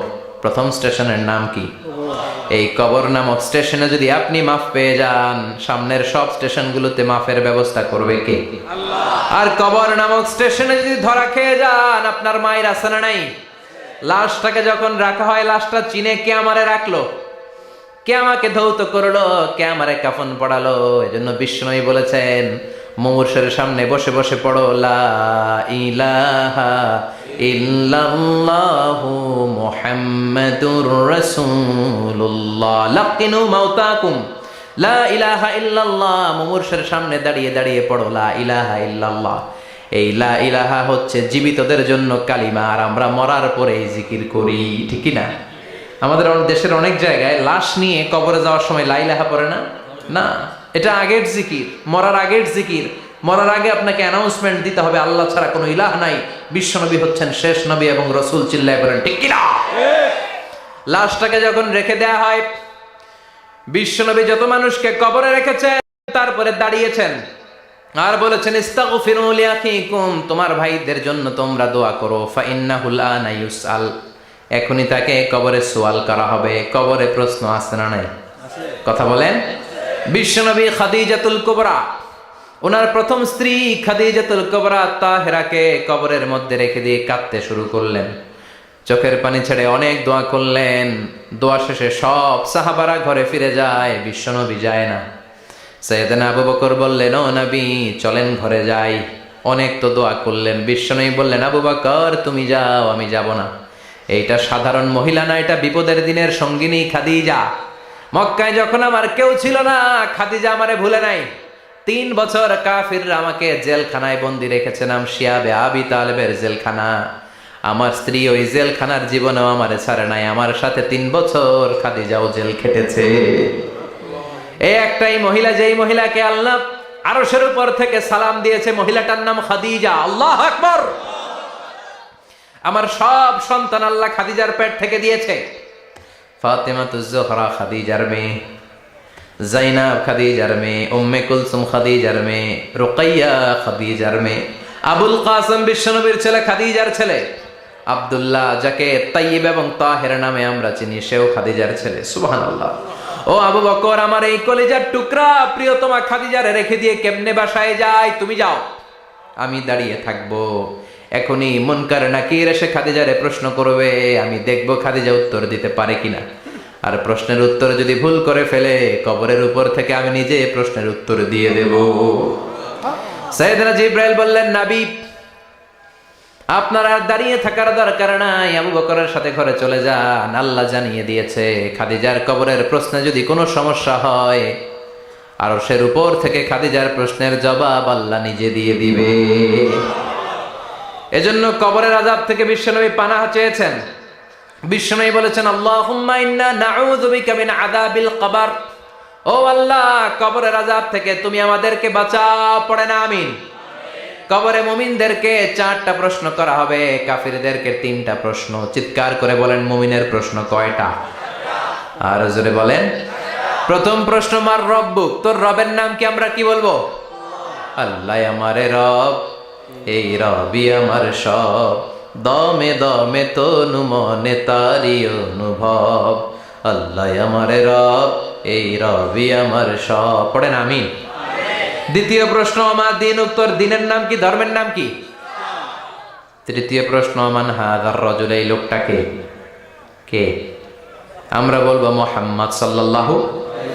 তিনটা প্রশ্নের উত্তর যখন আপনি কবরে করে দিতে পারবেন, অতিরিক্ত একটা প্রশ্ন, ওয়ামা ইলমুক, এই যে তিনটা প্রশ্নের উত্তর পাল্লা, কেমন করে উত্তর জানলা? কোত্থেকে শিখেছো? নকল করে আনছো কাফনের কাপড়ে? পরীক্ষার হলে নকল আছে না নাই? হাতে নকল আছে না? পায়ে নকল, মোজার ভিতরে নকল আছে না নাই? মোবাইলে নকল আছে না নাই? নকল থেকে আল্লাহ তুমি বাঁচাও। আরো আসতে কোন আমি। কিভাবে জানলা? কেমন করে তিনটা প্রশ্নের উত্তর শিখলা? What is the source of your knowledge? তথ্যসূত্র কি? আপনাকে বলতে হবে আমি যেই কিতাবটা থেকে শিখেছি কিতাবটার নাম কি? চিল্লায় বলেন কি নাম?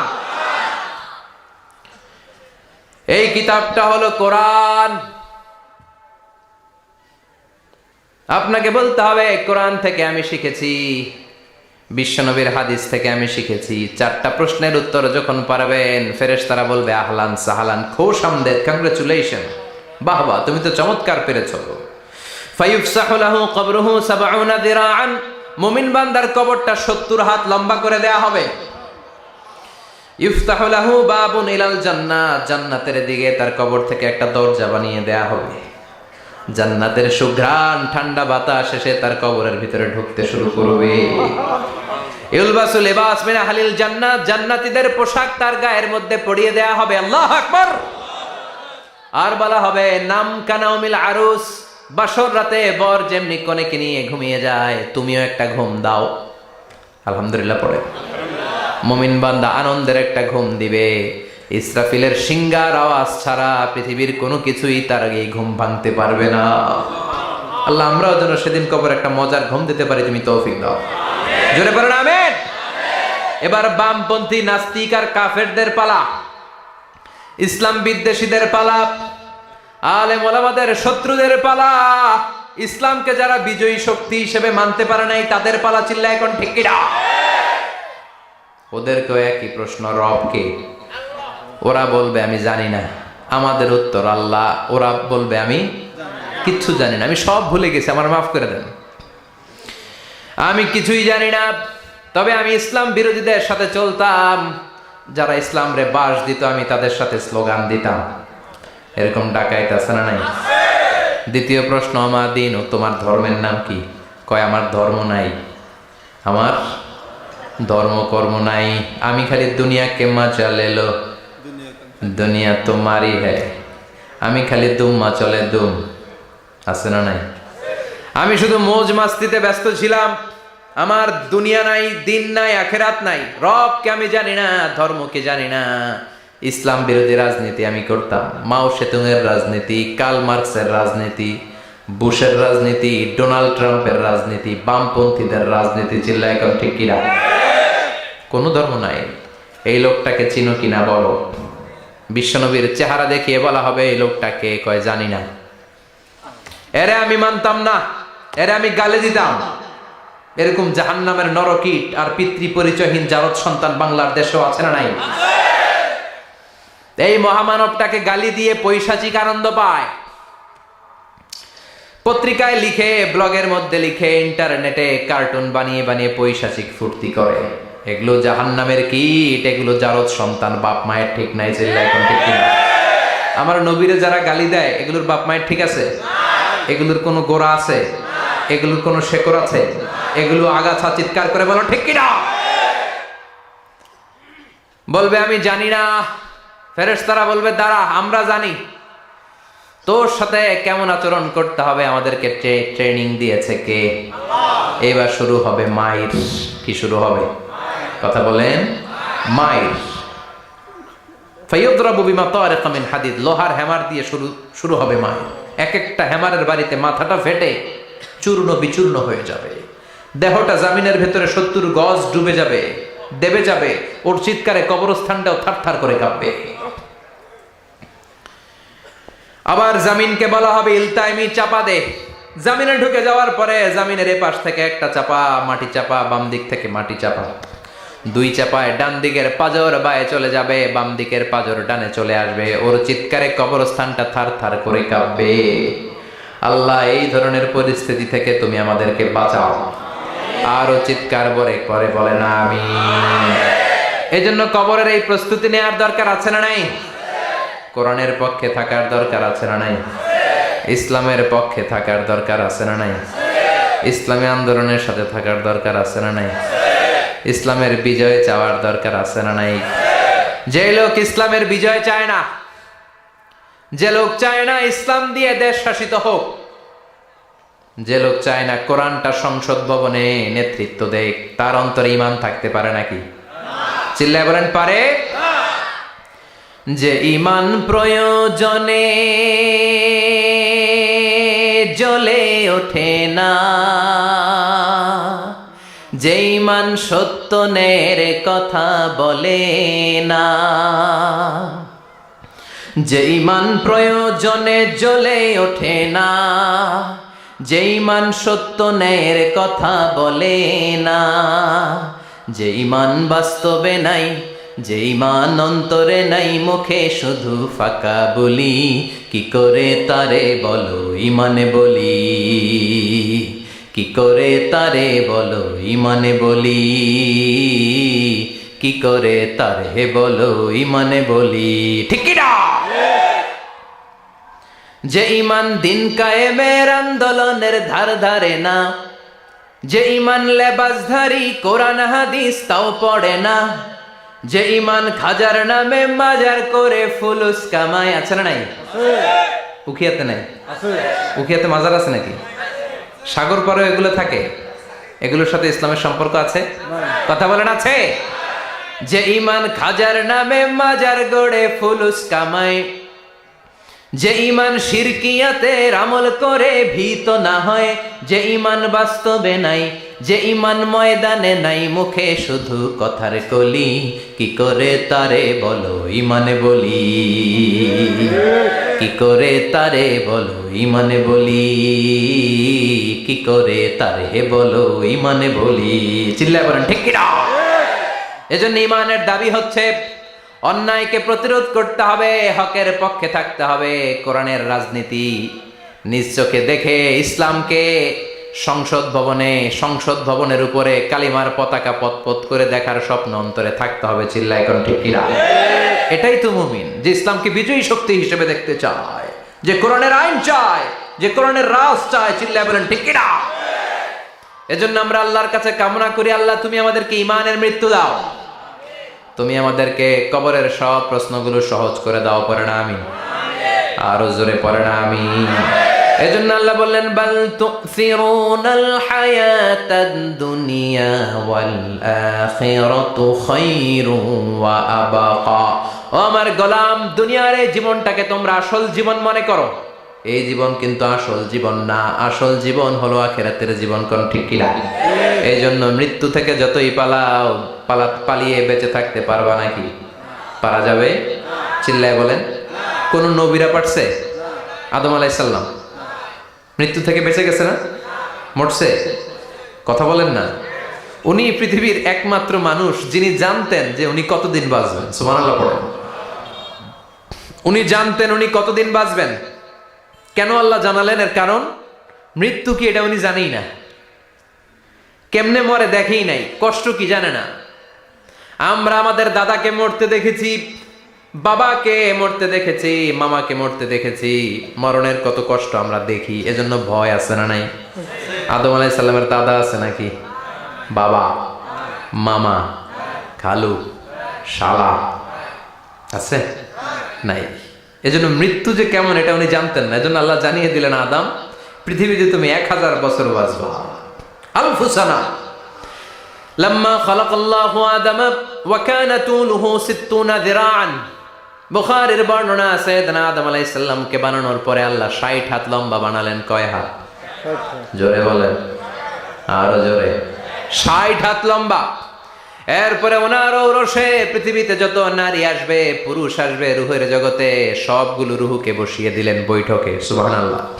বিশাল কনফারেন্স রুম। আমরাও ছিলাম না? আমাদের রূহটাও ছিল। সাইয়েদনা আদম বললেন, আল্লাহ এরা কারা? আল্লাহ বললেন, আদম এগুলো সব তোমার সন্তান। সাইয়েদনা আদম অবাক দৃষ্টিতে অপলক নয়নে নিজের সন্তানদের রূহগুলো দেখতেছিলেন। দেখতে দেখতে হঠাৎ একটা রূহকে ভালো লেগে গেল। বললেন, আল্লাহ এটা কার রূহ? আল্লাহ বললেন, এটা দাউদ আলাইহিস সালামের রূহ। পড়েন সুবহানাল্লাহ। আল্লাহ এটাকে দেখতে বড় ভালো লাগে, কার রূহ? এটা তোমার ছেলে নবী হবে, নবী দাউদের রূহ। কাম আমরু, আল্লাহ দুনিয়াতে সে কয়দিন বাঁচবে? আল্লাহ বললেন, আরবাউনা সানা, 40 বছর। কয় বছর?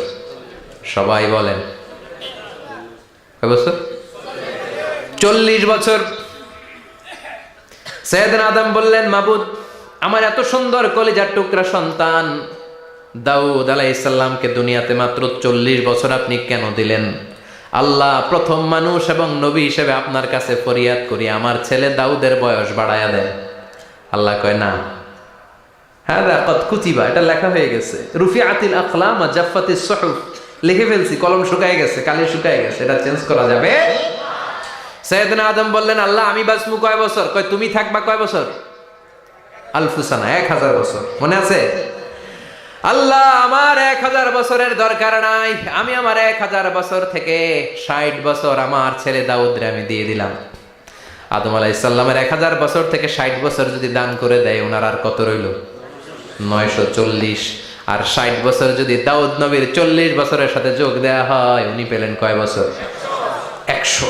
সাইয়েদনা আদম পৃথিবীতে আসলেন, এসে থাকতে শুরু করলেন। দিন গড়িয়ে রাত আসে, মাস গড়িয়ে বছর আসে, বছর যায় বছর আসে। ঠিক 940 বছর পর মালাকুল মাউত আদম আলাইহিস সালামের কাছে আসলেন।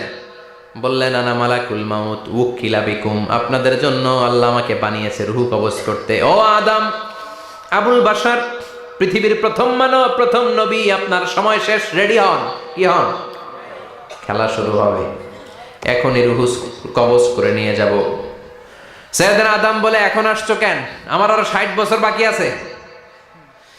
মালাকুল মাউত বলে, না, আপনি রূহের জগতে আল্লাহর কাছে আপনার সন্তান দাউদকে কয় বছর দিয়েছিলেন? 60 বছর। এজন্য 940 বছর আপনার জন্য লেখা। আমি এখন আপনার রূহ কবজ করতে চাই। সাইয়েদনা আদম বলে, আমি মানি না, আমি কাউরে দেই নাই। 60 বছর আমি দেই নাই, আমি আরো বাঁচব, আমি আরো বাঁচবো, 60 বছর আমি বাঁচবো, আমি দেইতেই নাই। মিয়া যাও। মালাকুল মাউত আল্লাহর যে বলে, আল্লাহ দেয় নাই বলে, আসলে ভুলে গেছে। আসলে আফাতুল ইলমি আন-নিসিয়া, মানুষ ভুলে যায়, মানুষ বড্ড ভুলে যায়। আমরা অনেক সময় খাইয়াও কই খাই নাই। অনেক কিছু আপনি দিছিলেন, কিন্তু ভুলে যাই, গলার নিচ দিয়ে নামার পরে কই তুমি কিচ্ছু দাও নাই। আছে না নাই? নাসিয়া আদম ফানাসিয়া বানু, আদম আলাইহিস সালাম ভুলে গেছেন, তাই আমরাও ভুল করি, ঠিক কি না? এজন্য আমাদের নেতারাও বলে, এটা দেব ওটা দেব, নির্বাচনের পর সব ভুলে যায়। আছে না নাই? ওই যে আদম আলাইহিস সালাম ভুলছে, আমরাও ভুলে যাই। ওনাদের দোষ কি? ভুলে যায়, বেমালুম ভুলে যায়। আল্লাহ বললেন, মালাকুল মাউত আর জোরাজুরি করো না। 940 নয়, ঠিক 1000 বছর পরে আদমের কাছে যাবা। আমি আমার আদমের ভাগ্যে এই জিনিসটাই রেখে দিয়েছিলাম রে মালাকুল মাউত। আমি আগ থেকে এটাই রেখেছি, আমি জানতাম সে ভুলে যাবে। চিল্লা এখন সুবহানাল্লাহ। তার মানে পৃথিবীর সবচাইতে লম্বা মানুষ, 60 হাত লম্বা, এত শক্তিশালী আদম আলাইহিস সালাম শ্রীলঙ্কা প্রথম নেমেছিলেন। এক লাফ দিলে আধা মাইল চলে যেতেন। সুবহানাল্লাহ। কি লম্বা মানুষ! থাকতে পারছে? কথা নাই। ঘুমে ধরছে?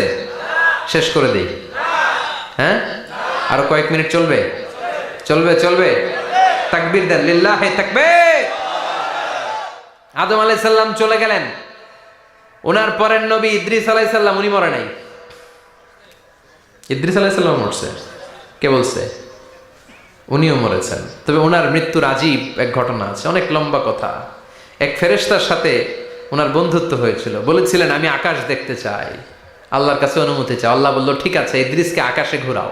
প্রথম আকাশে ঘুরলেন, দ্বিতীয় আকাশে ঘুরলেন, তৃতীয় আকাশে ঘুরলেন, চতুর্থ আকাশে ঘুরলেন। ইন দ্য মিন টাইম চতুর্থ আসমানে মালাকুল মাউত পৃথিবীর দিকে নেমে আসছিল। ওই ফেরেশতা বলে, মালাকুল মাউত আপনি কই যান? মালাকুল মাউত বলে, একটু আগে আল্লাহ ফরমান জারি করেছে, চতুর্থ আসমানে আমার নবী ইদ্রিসের রূহ কবজ করো। সুবহানাল্লাহ। আমি বললাম, আল্লাহ আপনার পাঠানো নবী সাইয়েদনা ইদ্রিস থাকে দুনিয়ায় চতুর্থ আসমানে পামু কই? আল্লাহ কয় কথা নাই, দৌড় দে। আমি দৌড় দিলাম, এসে দেখি ইদ্রিস আলাইহিস সালাম এখানে রেডি। সুবহানাল্লাহ। ওয়া রাফা'নাহু মাকানান আলিয়্যা। ইদ্রিস আলাইহিস সালামের রূহ কবজ দুনিয়ায় হয় নাই, চতুর্থ আকাশের মধ্যে হয়েছে। একটু চিৎকার করে পড়বেন সুবহানাল্লাহ। এরপরে সুলাইমান আলাইহিস সালাম, উনি তো মরে নাই, মরছে? উনি জিন চালাইতো, উনিও মরবে? শক্তিশালী একজন নবী ছিল। উনি মালাকুল মাউতকে বলেছিলেন, মালাকুল মাউত আমার মৃত্যুর সুয়াইয়া সামান্য কিছু আগে আমারে বইলো, আমার একটা কাজ আছে। মালাকুল মাউত মৃত্যুর কিছু সময় আগে এসে বলল, সুলাইমান টাইম ইজ আপ, সময় শেষ, অল্প কিছু সময় বাকি, কি করবেন করেন।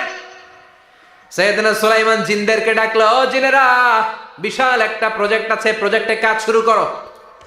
আর কিছু জিনকে বলল, চারদিকে গ্লাস ফিটিং করা একটা রুম বানাও।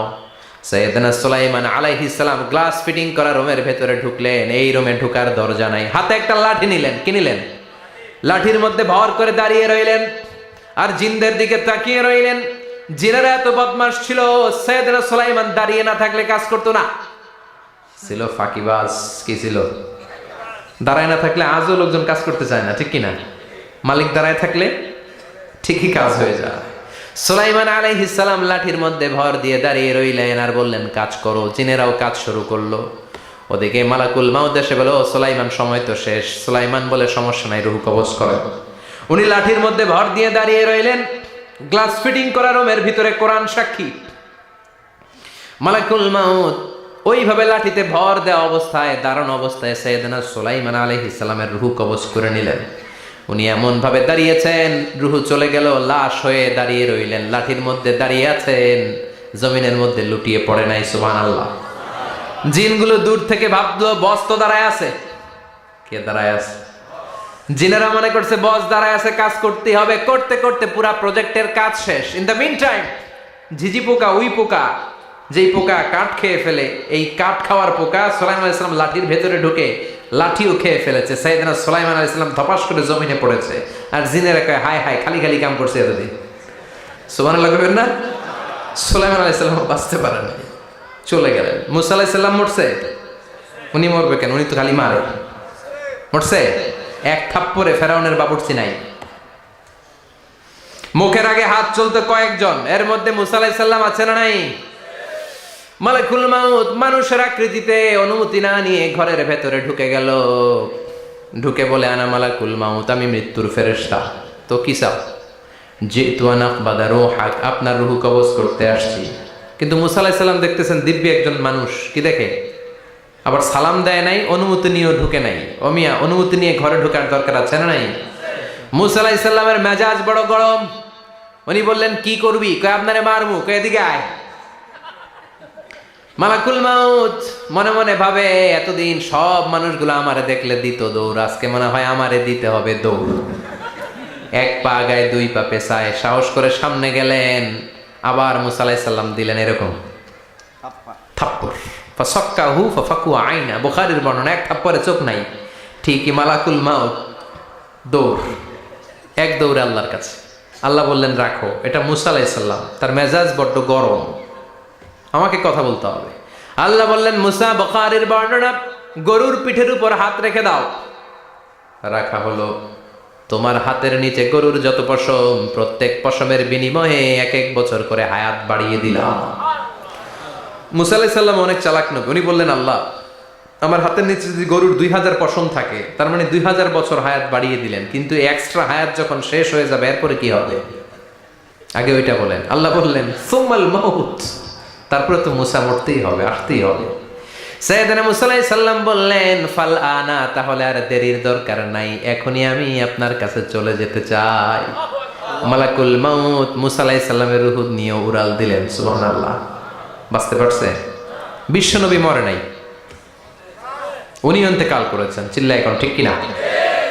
ইন্তেকালের আগে বিশ্বনবী প্রচন্ড অসুস্থ হলেন। মা আয়েশারে ডেকে বললেন, আয়েশা, মনে হয় আমি বাঁচব না। ওই যে খায়বার বিজয়ের দিন, খায়বার দুর্গ বিজয় করার পরে এক ইহুদি মহিলা আমার দাওয়াত দিয়েছিল। ওই দাওয়াত খেতে যাওয়ার পরে গোশতের মধ্যে বিষ মাখানো হয়েছিল রে আয়েশা। ওই বিষ মাখানো খাসির গোশত খেয়ে যে ব্যথা আমার পেটে উঠেছিল, আজ আবার সেই ব্যথা উঠেছে। বিশ্ব নবী ওই বিষ খাওয়ানো গোশতের কারণে ইন্তেকাল করেছেন, তার মানে বিশ্ব নবী শাহীদ। জামা আল্লাহু বাইনা নবুওয়া ওয়া শাহাদা, আল্লাহ বিশ্ব নবীকে শুধু নবী বানায় নাই, শহীদ হিসেবে কবুল করেছে। সুবহানাল্লাহ কইবেন না? প্রচন্ড অসুস্থ, উনি ছাড়া মসজিদে নববীতে কেউ ইমামতি করার সাহস পায় না। বিশ্বনবী বললেন আবু বকর তুমি যাও, আবু বকরও যায় না। বিশ্বনবী বললেন পানি আনো, বিশ্বনবী পানি দিয়ে ওযু করলেন, ওযু করে কয়েকজন সাহাবীকে ধরে উঠতে চাইলেন, আবার ধপাস করে বেহুশ হয়ে পড়ে যায়। বিশ্বনবী উঠতে পারে না, আবার বললেন ঠান্ডা পানি আনো, পানির ভেতরে বিশ্বনবী 2 হাত ঢুকিয়ে দিয়ে ঠান্ডা ভিজা হাত দিয়ে চেহারার মধ্যে মাসে করলেন আর বললেন ইন্নালিল মাউতি লা সাকারাত, হায়রে মৃত্যুর কি যন্ত্রণা, হায়রে মৃত্যুর যে কি কষ্ট। ও মিয়া, বিশ্বনবী যদি মৃত্যুর কষ্টে কাতরায়, আমাদের অবস্থা কি? আমাদের নসিবে কি আছে? আল্লাহ তুমি বাঁচাও, পড়ে না আমি। বিশ্বনবী কাঁদছেন, সাহাবারা একের পর এক দেখতে আসে, কান্নার রোল পড়ে গেল চারদিকে। বিশ্বনবীর কলিজার টুকরা নয়নের পুটুলি সাইয়্যিদাতুনা ফাতিমা বিশ্বনবীর কান্না সহ্য করতে পারে না। বিশ্বনবীকে ধরে মা ফাতিমা, সাইয়্যিদাতুনা ফাতিমা বিলাপ করা শুরু করে দিলেন, চিৎকার দিয়ে কান্নাকাটি শুরু করে দিলেন আর বললেন ওয়া কুরবাবা, ওয়া কুরবাবা, হায় হায় আমার বাবার কি কষ্ট, আহা আমার বাবার কি কষ্ট হচ্ছে। বিশ্বনবী বললেন ফাতেমা তুমি কেঁদো না, আমার কষ্ট আজকের পরে আর থাকবে না, আজকে তোর বাবার সব কষ্ট বন্ধ হয়ে যাবে। কি যেন কানে কানে বললেন, ফাতেমা আরো কেঁদে দিল, আবার কানে কানে কি যেন বললেন, ফাতেমা হেসে দিল। বিশ্বনবীর ইন্তেকালের অনেক পর মা আয়েশার কাছে ফাতেমা বললেন আমি যখন প্রথমে কেঁদেছিলাম আব্বা বলেছিল আমি আর বাঁচবো না রে ফাতেমা, আবার কানে কানে একটা কথা বলার পরে হেসেছিলাম, আব্বা বলেছিল আমার পরে আমার পরিবার বর্গের মধ্য থেকে সর্বপ্রথম তোমার সাথে আমার দেখা হয়ে যাবে রে ফাতেমা। অল্প কয়েক মাসের ব্যবধানে সাইয়্যিদাতুনা ফাতেমা উনিও ইন্তেকাল করলেন। বিশ্বনবী শোয়া থেকে উঠতে পারে না, এক সাহাবীকে দেখলেন মেসওয়াক করছে, বিশ্বনবী মেসওয়াকের দিকে তাকিয়ে রইলেন। বিশ্বনবীর নিথর দেহটা পড়ে আছে, আয়েশারা যে বলবে আয়েশা মেসওয়াক দাও, বলতে পারে না। মা আয়েশা বুঝতে পেরে মেসওয়াক আনলেন, বিশ্বনবীকে মেসওয়াক করিয়ে দিলেন। এবার বিশ্বনবী বললেন ও আবু বকর শোনো, আল্লাহ আমাকে অপশন দিয়েছে। কি দিয়েছে?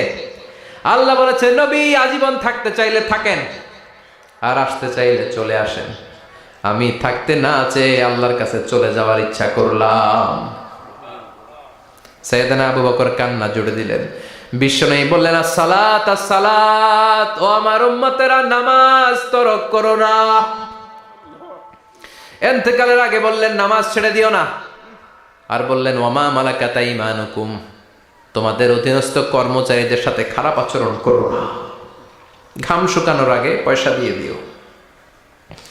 আর হাত দুটো উঁচু করে বললেন আল্লাহুম্মা ইলার রাফিকিল আলা, ও আল্লাহ আমি আপনার কাছে যেতে চাই। এই কথাটা বলে বিশ্বনবীর হাত দুইটা ধপাস করে জমিনে পড়ে গেল, বিশ্বনবীও চলে গেলেন। থাকতে পেরেছে কেউ? চিল্লায় বলেন। এজন্য আমরা আল্লাহর কাছে ঈমানি মৃত্যু চাই। কি মৃত্যু? আমরা উত্তম মৃত্যু চাই। চিল্লায় বলেন কি মৃত্যু? এজন্য মরণের আগে ঈমান নিয়ে মরার দরকার আছে না নাই?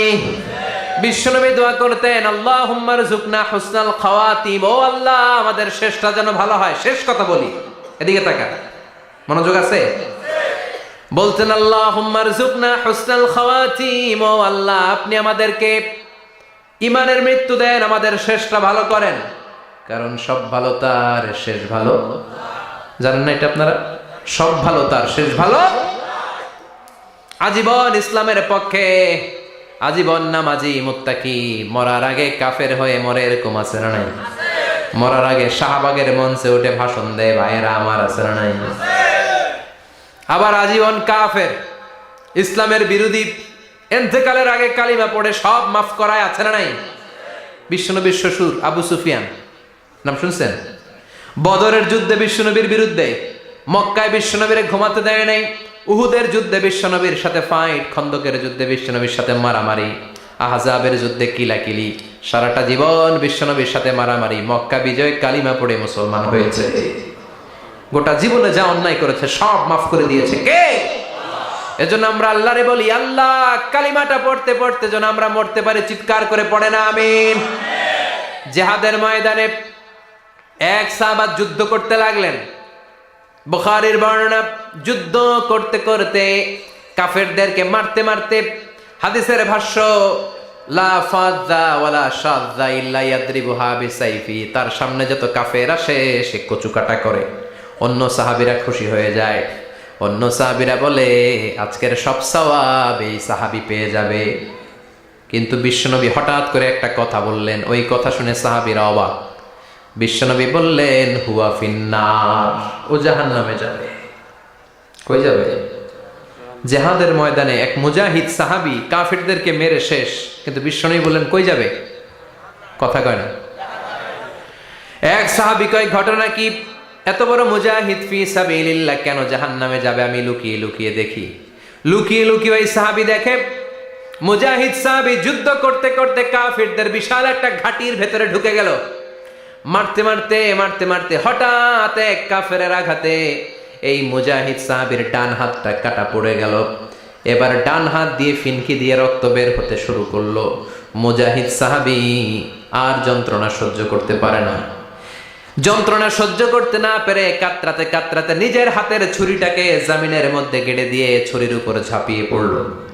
পেটের এই দিক দিয়ে ঢুকে ওপাশ দিয়ে বের হয়ে গেল, এফার ওফার হয়ে গেল, মানে আত্মহত্যা করলো। ঠিক কি না? জাহান্নামী না? কথা কম। লুকিয়ে লুকিয়ে যে সাহাবা দেখেছে চিৎকার দিয়ে বিশ্বনবীর কাছে যেয়ে বলে আশহাদু আন্নাকা রাসূলুল্লাহ, ও নবী আপনি যে আসল নবী কোনো সন্দেহ নাই, আমি লুকিয়ে লুকিয়ে দেখেছি। ওই মুজাহিদ সাহাবা বেঁচে নাই, সে কাফেরের আঘাতে শহীদ হয় নাই, নিজের পেটে নিজে ছুরি ঢুকিয়ে আত্মহত্যা করেছে। আজীবন বিশ্বনবীর সাথী, মরার আগে জাহান্নামী। আমরা কেউ জানি না আমাদের শেষটা কেমন হবে, এজন্য আমাদের শেষটা ভালো হোক, ভেরি সেন্সিটিভ ইস্যু। আমাদের শেষটা ইমানের হোক। এখন যেমনি মাথা ঠিক আছে, বুদ্ধিমত্তার সাথে শাহাদাত বাক্যের উপর যেন আমরা মরতে পারি, আমরা পড়ি আমিন। চিল্লায় পড়েন আমিন। কি করে বুঝবেন মৃত্যুটা ভালো হলো?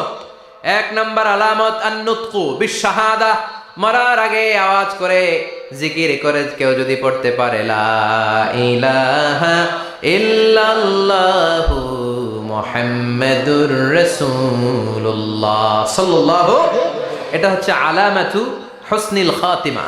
আপনার মৃত্যুটা যে ভালো মৃত্যু হয়েছে এটার আলামত। কি মৃত্যু?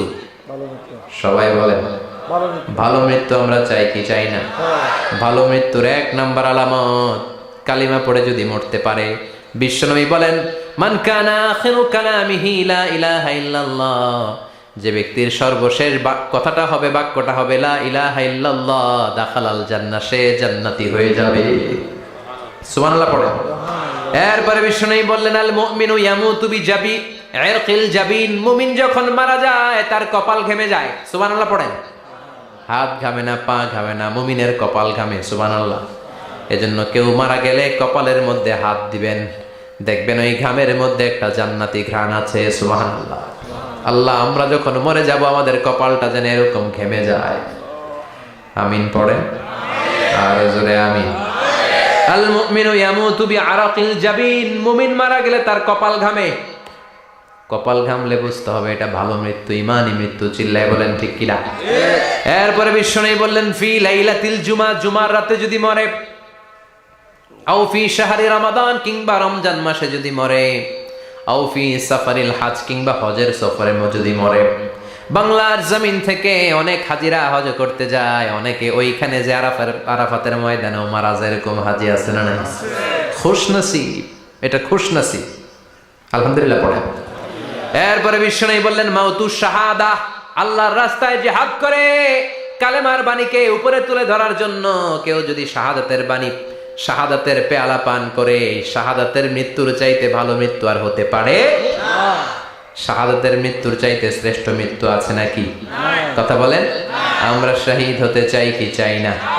আমাকে শহীদ করে ওই মিছিলে শামিল করে নিও, আমাকে শহীদ করে সেই মিছিলে শামিল করে নিও, যে মিছিলের নেতা মীর হামজা, খোবায়েবে খাব্বাব, আল্লাহর কাছে তারা অতি প্রিয়, শামিল করে নিও।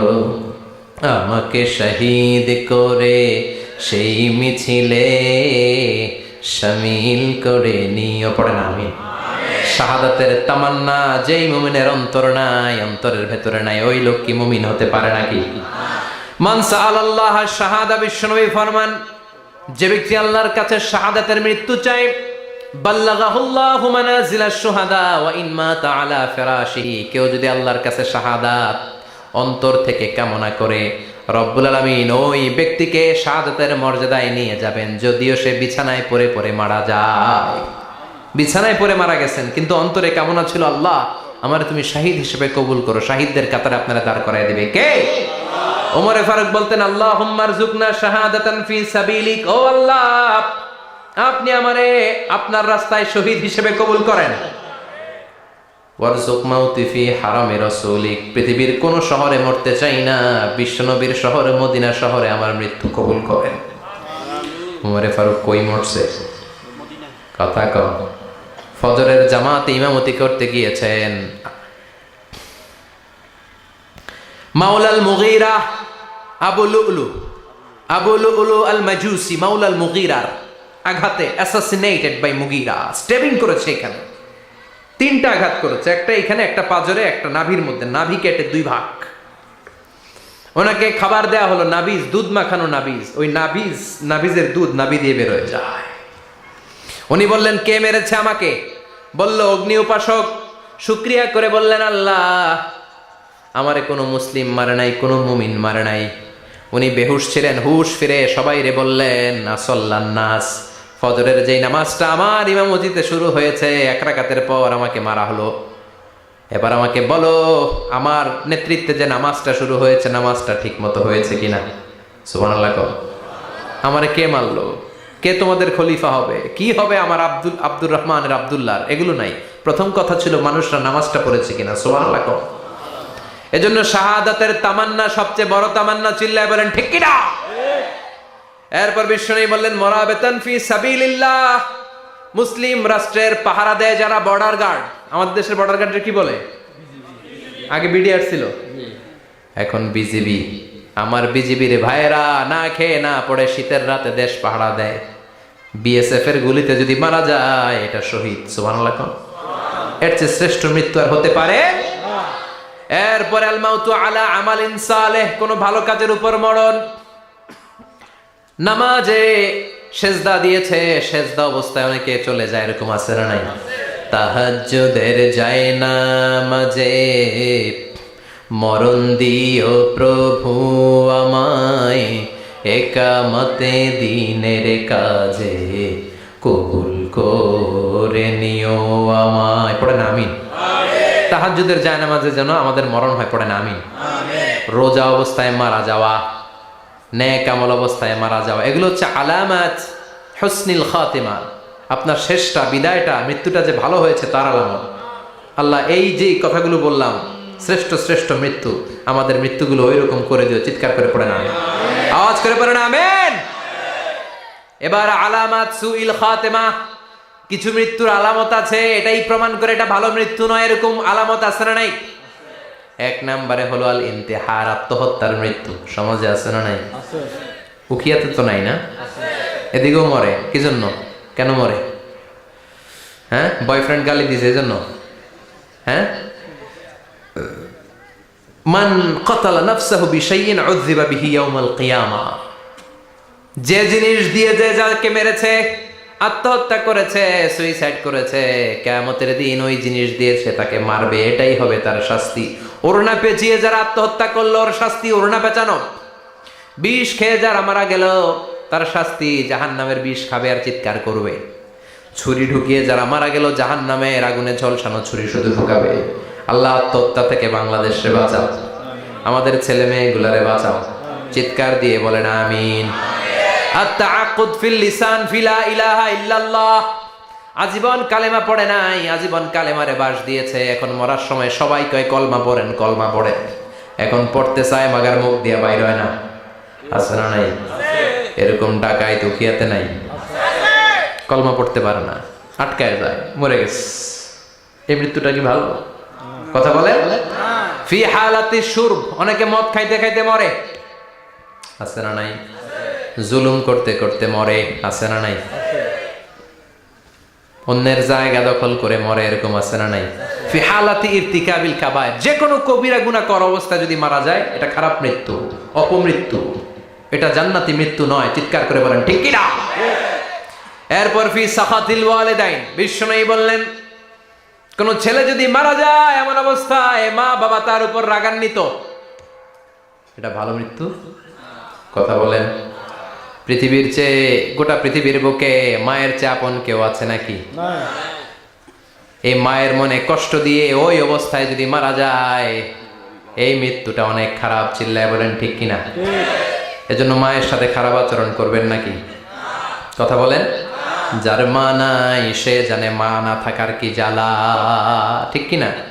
যখন রাত্রি নিঝুম এই চোখে ঘুম, একলা শুধু ঘরে তোমায় মনে পড়ে মাগো, তোমায় মনে পড়ে। যখন রাত্রি নিঝুম এই চোখে ঘুম, একলা শুধু ঘরে তোমায় মনে পড়ে মাগো, তোমায় মনে পড়ে। এজন্য মায়ের দোয়া সবচেয়ে বড় দোয়া। মা রেগে আছে, মা বদদোয়া দিয়েছে, বাবা বদদোয়া দিয়েছে, বাবা আপনার উপর অসন্তুষ্ট, ওই অবস্থায় ছেলে মরলে এটা কি ভালো মৃত্যু? এরপরে স্বামী যদি নাখোশ থাকে স্ত্রীর উপর, স্বামী যদি স্ত্রীর উপর রেগে থাকে, অসন্তুষ্ট থাকে, ওই অবস্থায় স্ত্রী যদি মারা যায় এটাও খারাপ মৃত্যু। চিল্লায় বলেন এটাও খারাপ মৃত্যু। এরপরে লাউ ফারিহাল মুসলিমুনা বিমাউতি, কোন লোক মারা গেলে যদি এলাকার মুসলমানরা খুশি হয়, এটা কি ভালো মৃত্যু নাকি? কোন লোক মারা গেলে এলাকার মুসলমানরা যদি আল্লাহর শুকরিয়া করে, এটা কি ভালো মৃত্যু নাকি? আমরা কি ভালো মৃত্যু চাই নাকি খারাপ? আমরা শাহাদাতি মৃত্যু চাই, ইমানের মৃত্যু চাই। পড়ে না আমিন? এজন্য রাব্বুল আলামিন বলেন বাল তুসিরুনাল হায়াতাদ দুনিয়া ওয়াল আখিরাতু খায়রুন ওয়া আবকা। ক্ষণস্থায়ী দুনিয়াটাকে তোমরা বড় মনে করো, এটা বড় না, বড় হলো আখিরাতের জীবন। এজন্য আখিরাতের জীবনের জন্য প্রস্তুতি দরকার, আছে না নাই? মরণ হচ্ছে সবচেয়ে বড় প্রস্তুতি, মরণের চিন্তা। মান কানা ওয়াইদান ফাল মাউতু ইয়াকফি, যে নিজেকে সোজা করতে চায় মৃত্যুর চিন্তাই তার জন্য যথেষ্ট। আজকের এই আলোচনার পরেও কি আমাদের টনক নড়বে না? আজকের এই কথাগুলোর পরেও কি মৃত্যু নিয়ে আমরা ভাববো না? আজকের আলোচনার পরেও কি আমার হিসাব শুরু হওয়ার আগে আমি একটু নিজের হিসাব কষে নিব না? আল্লাহ আমাদের সবাইকে কথাগুলো বুঝার, আমল করার তৌফিক দান করুক। আমরা পড়ি আমিন। আর জোরে পড়ে না আমিন। পরিবেশ পরিস্থিতির কারণে হঠাৎ প্রোগ্রাম করতে গিয়ে আমরা আর্থিকভাবে বিশাল সংকটে আছি। প্যান্ডেলের টাকা তোলার জন্য আমাদের 10 জন ভলান্টিয়ার আছে। জি, ভলান্টিয়ার ভাইরা কোথায়? একটু আপনাদের সামনে যাবে। ওনাদের অনেক বড় অ্যারেঞ্জমেন্ট, অনেকে শুধু একদিনের অ্যারেঞ্জমেন্ট করে, ওনার ভাইয়েরা 2 দিনের জন্য করেছে। যার যতটুকু সম্ভব একটু পকেট কালেকশন হোক, 2-1 মিনিটে আপনারা আসলেই আমরা বিদায় নিব ইনশাআল্লাহ। আসসালামু আলাইকুম রহমতুল্লাহ। ওয়ালাইকুম আসসালাম রহমতুল্লাহ। আশা করি আল্লাহর বিশেষ রহমতে আপনি ভালো আছেন। হুজুর, আপনার কাছে আমার 2টি প্রশ্ন জানতে চাই, যথাযথ উত্তর প্রদানে আপনার কাছে কৃতজ্ঞ থাকবো। আমাদের দেশে প্রচলিত যে খতমে কোরআন রয়েছে সেটা বেদাত কিনা? যদি বেদাত হয় সেটা সম্পর্কে আমাদের করণীয় কি? 6 ঘন্টা 8 ঘন্টা হাফেজ এনে কোরআন খতম দেয়া হয়, এই পদ্ধতিতে আল্লাহ রাসূলের জামানায় ছিল না। কোরআন আপনি নিজে পড়বেন, কোরআন আপনি ভাড়া করে এনে বাবার জন্য কান্নাকাটি করানোর কোনো দরকার নাই। আপনি নিজে সূরাতুল ফাতিহা, সূরাতুল ইখলাস পড়ে আব্বার জন্য দোয়া করলে আপনার আব্বার কবরটারে জান্নাত বানায় দিবে কে? ওমি আপনার বাবার জন্য আপনি যত কাঁদবেন আমার কি তত কান্না আসবে? আপনি আমার যতই বলেন হুজুর আমার আব্বার জন্য একটু দোয়া করেন, একটু, আমি যতই দোয়া করি আপনার আব্বার জন্য কি আমি কাঁদবো? কথা বলেন। আমার আব্বার জন্য আমার কান্না আসবে, ঠিক কিনা? এজন্য সূরাতুল ফাতিহা পড়ে দোয়া করবেন, সূরাতুল ফাতিহা পড়ে আব্বার জন্য দোয়া করবেন। আচ্ছা, আপনারা একটু উত্তর দেন তো, বিষ্ণু ঈসা ইসলাম খাদিজাতুল কুবরার যে কথা আজকে আমরা শুনলাম, খাদিজাতুল কুবরাকে ভালো কি বেশি বাসতো না কম বাসতো? খাদিজাতুল কুবরার ইন্তেকালের পরে সাহাবাদেরকে নিয়ে কোরআন খতম হয়েছে? হয় নাই। ফাতেমাতুজ জোহরা উনি আগে মারা গিয়েছেন, সাইয়েদনা আলী ইন্তেকাল করেছেন পরে, হাসান হুসাইন বেঁচে ছিল, উনি কি ওনার আম্মার জন্য কোরআন খতম করেছে এইভাবে? না, প্রচলিত এই পদ্ধতিতে কোরআন খতম করা এটা সুন্নাহ নয়। সুন্নাহ হচ্ছে আব্বার কবরের সামনে দাঁড়িয়ে কবর জিয়ারত করবে, ঘরে বসে আব্বার জন্য কাঁদবেন, রব্বির হামহুমা কামা রাব্বায়ানি সাগীরা বললে আল্লাহর আরশে যেইভাবে পৌঁছবে, আমরা দোয়া করলে এইভাবে পৌঁছবে না। ছেলের দোয়াটা বাবা মার জন্য বেশি কবুল। আল্লাহ বুঝার তৌফিক দান করুন। যে ব্যক্তি সুদ ঘুষ খায়, মানুষের হক প্রকাশ্যে হারাম ব্যবসা করে, প্রিয় নবীর আদর্শ ব্যতীত অন্য আদর্শ না, প্রিয় নবীর আদর্শ ব্যতীত অন্য আদর্শ নিয়ে আল্লাহর সামনে দাঁড়ালে ওই আদর্শ আল্লাহর দরবারে কবুল হবে না। বিশ্বনবী যে পন্থায় আমাদেরকে শিখিয়েছে ওই পন্থায় ছোট্ট কাজ করলো এটাকে উহুদ পাহাড়ের সমান বড় করে দিবে কে? আর মন গড়া পন্থায় যদি আপনি করেন ওইটা মিজানের পাল্লায় উঠালে কোনো ধরনের ওজন হবে। আল্লাহ আমাদের সবাইকে কথাগুলো বুঝার ও আমল করার তৌফিক দান করুন। আরো জোরে করে আমিন। আল্লাহ আমাদের মাহফিলটাকে তুমি কবুল করো।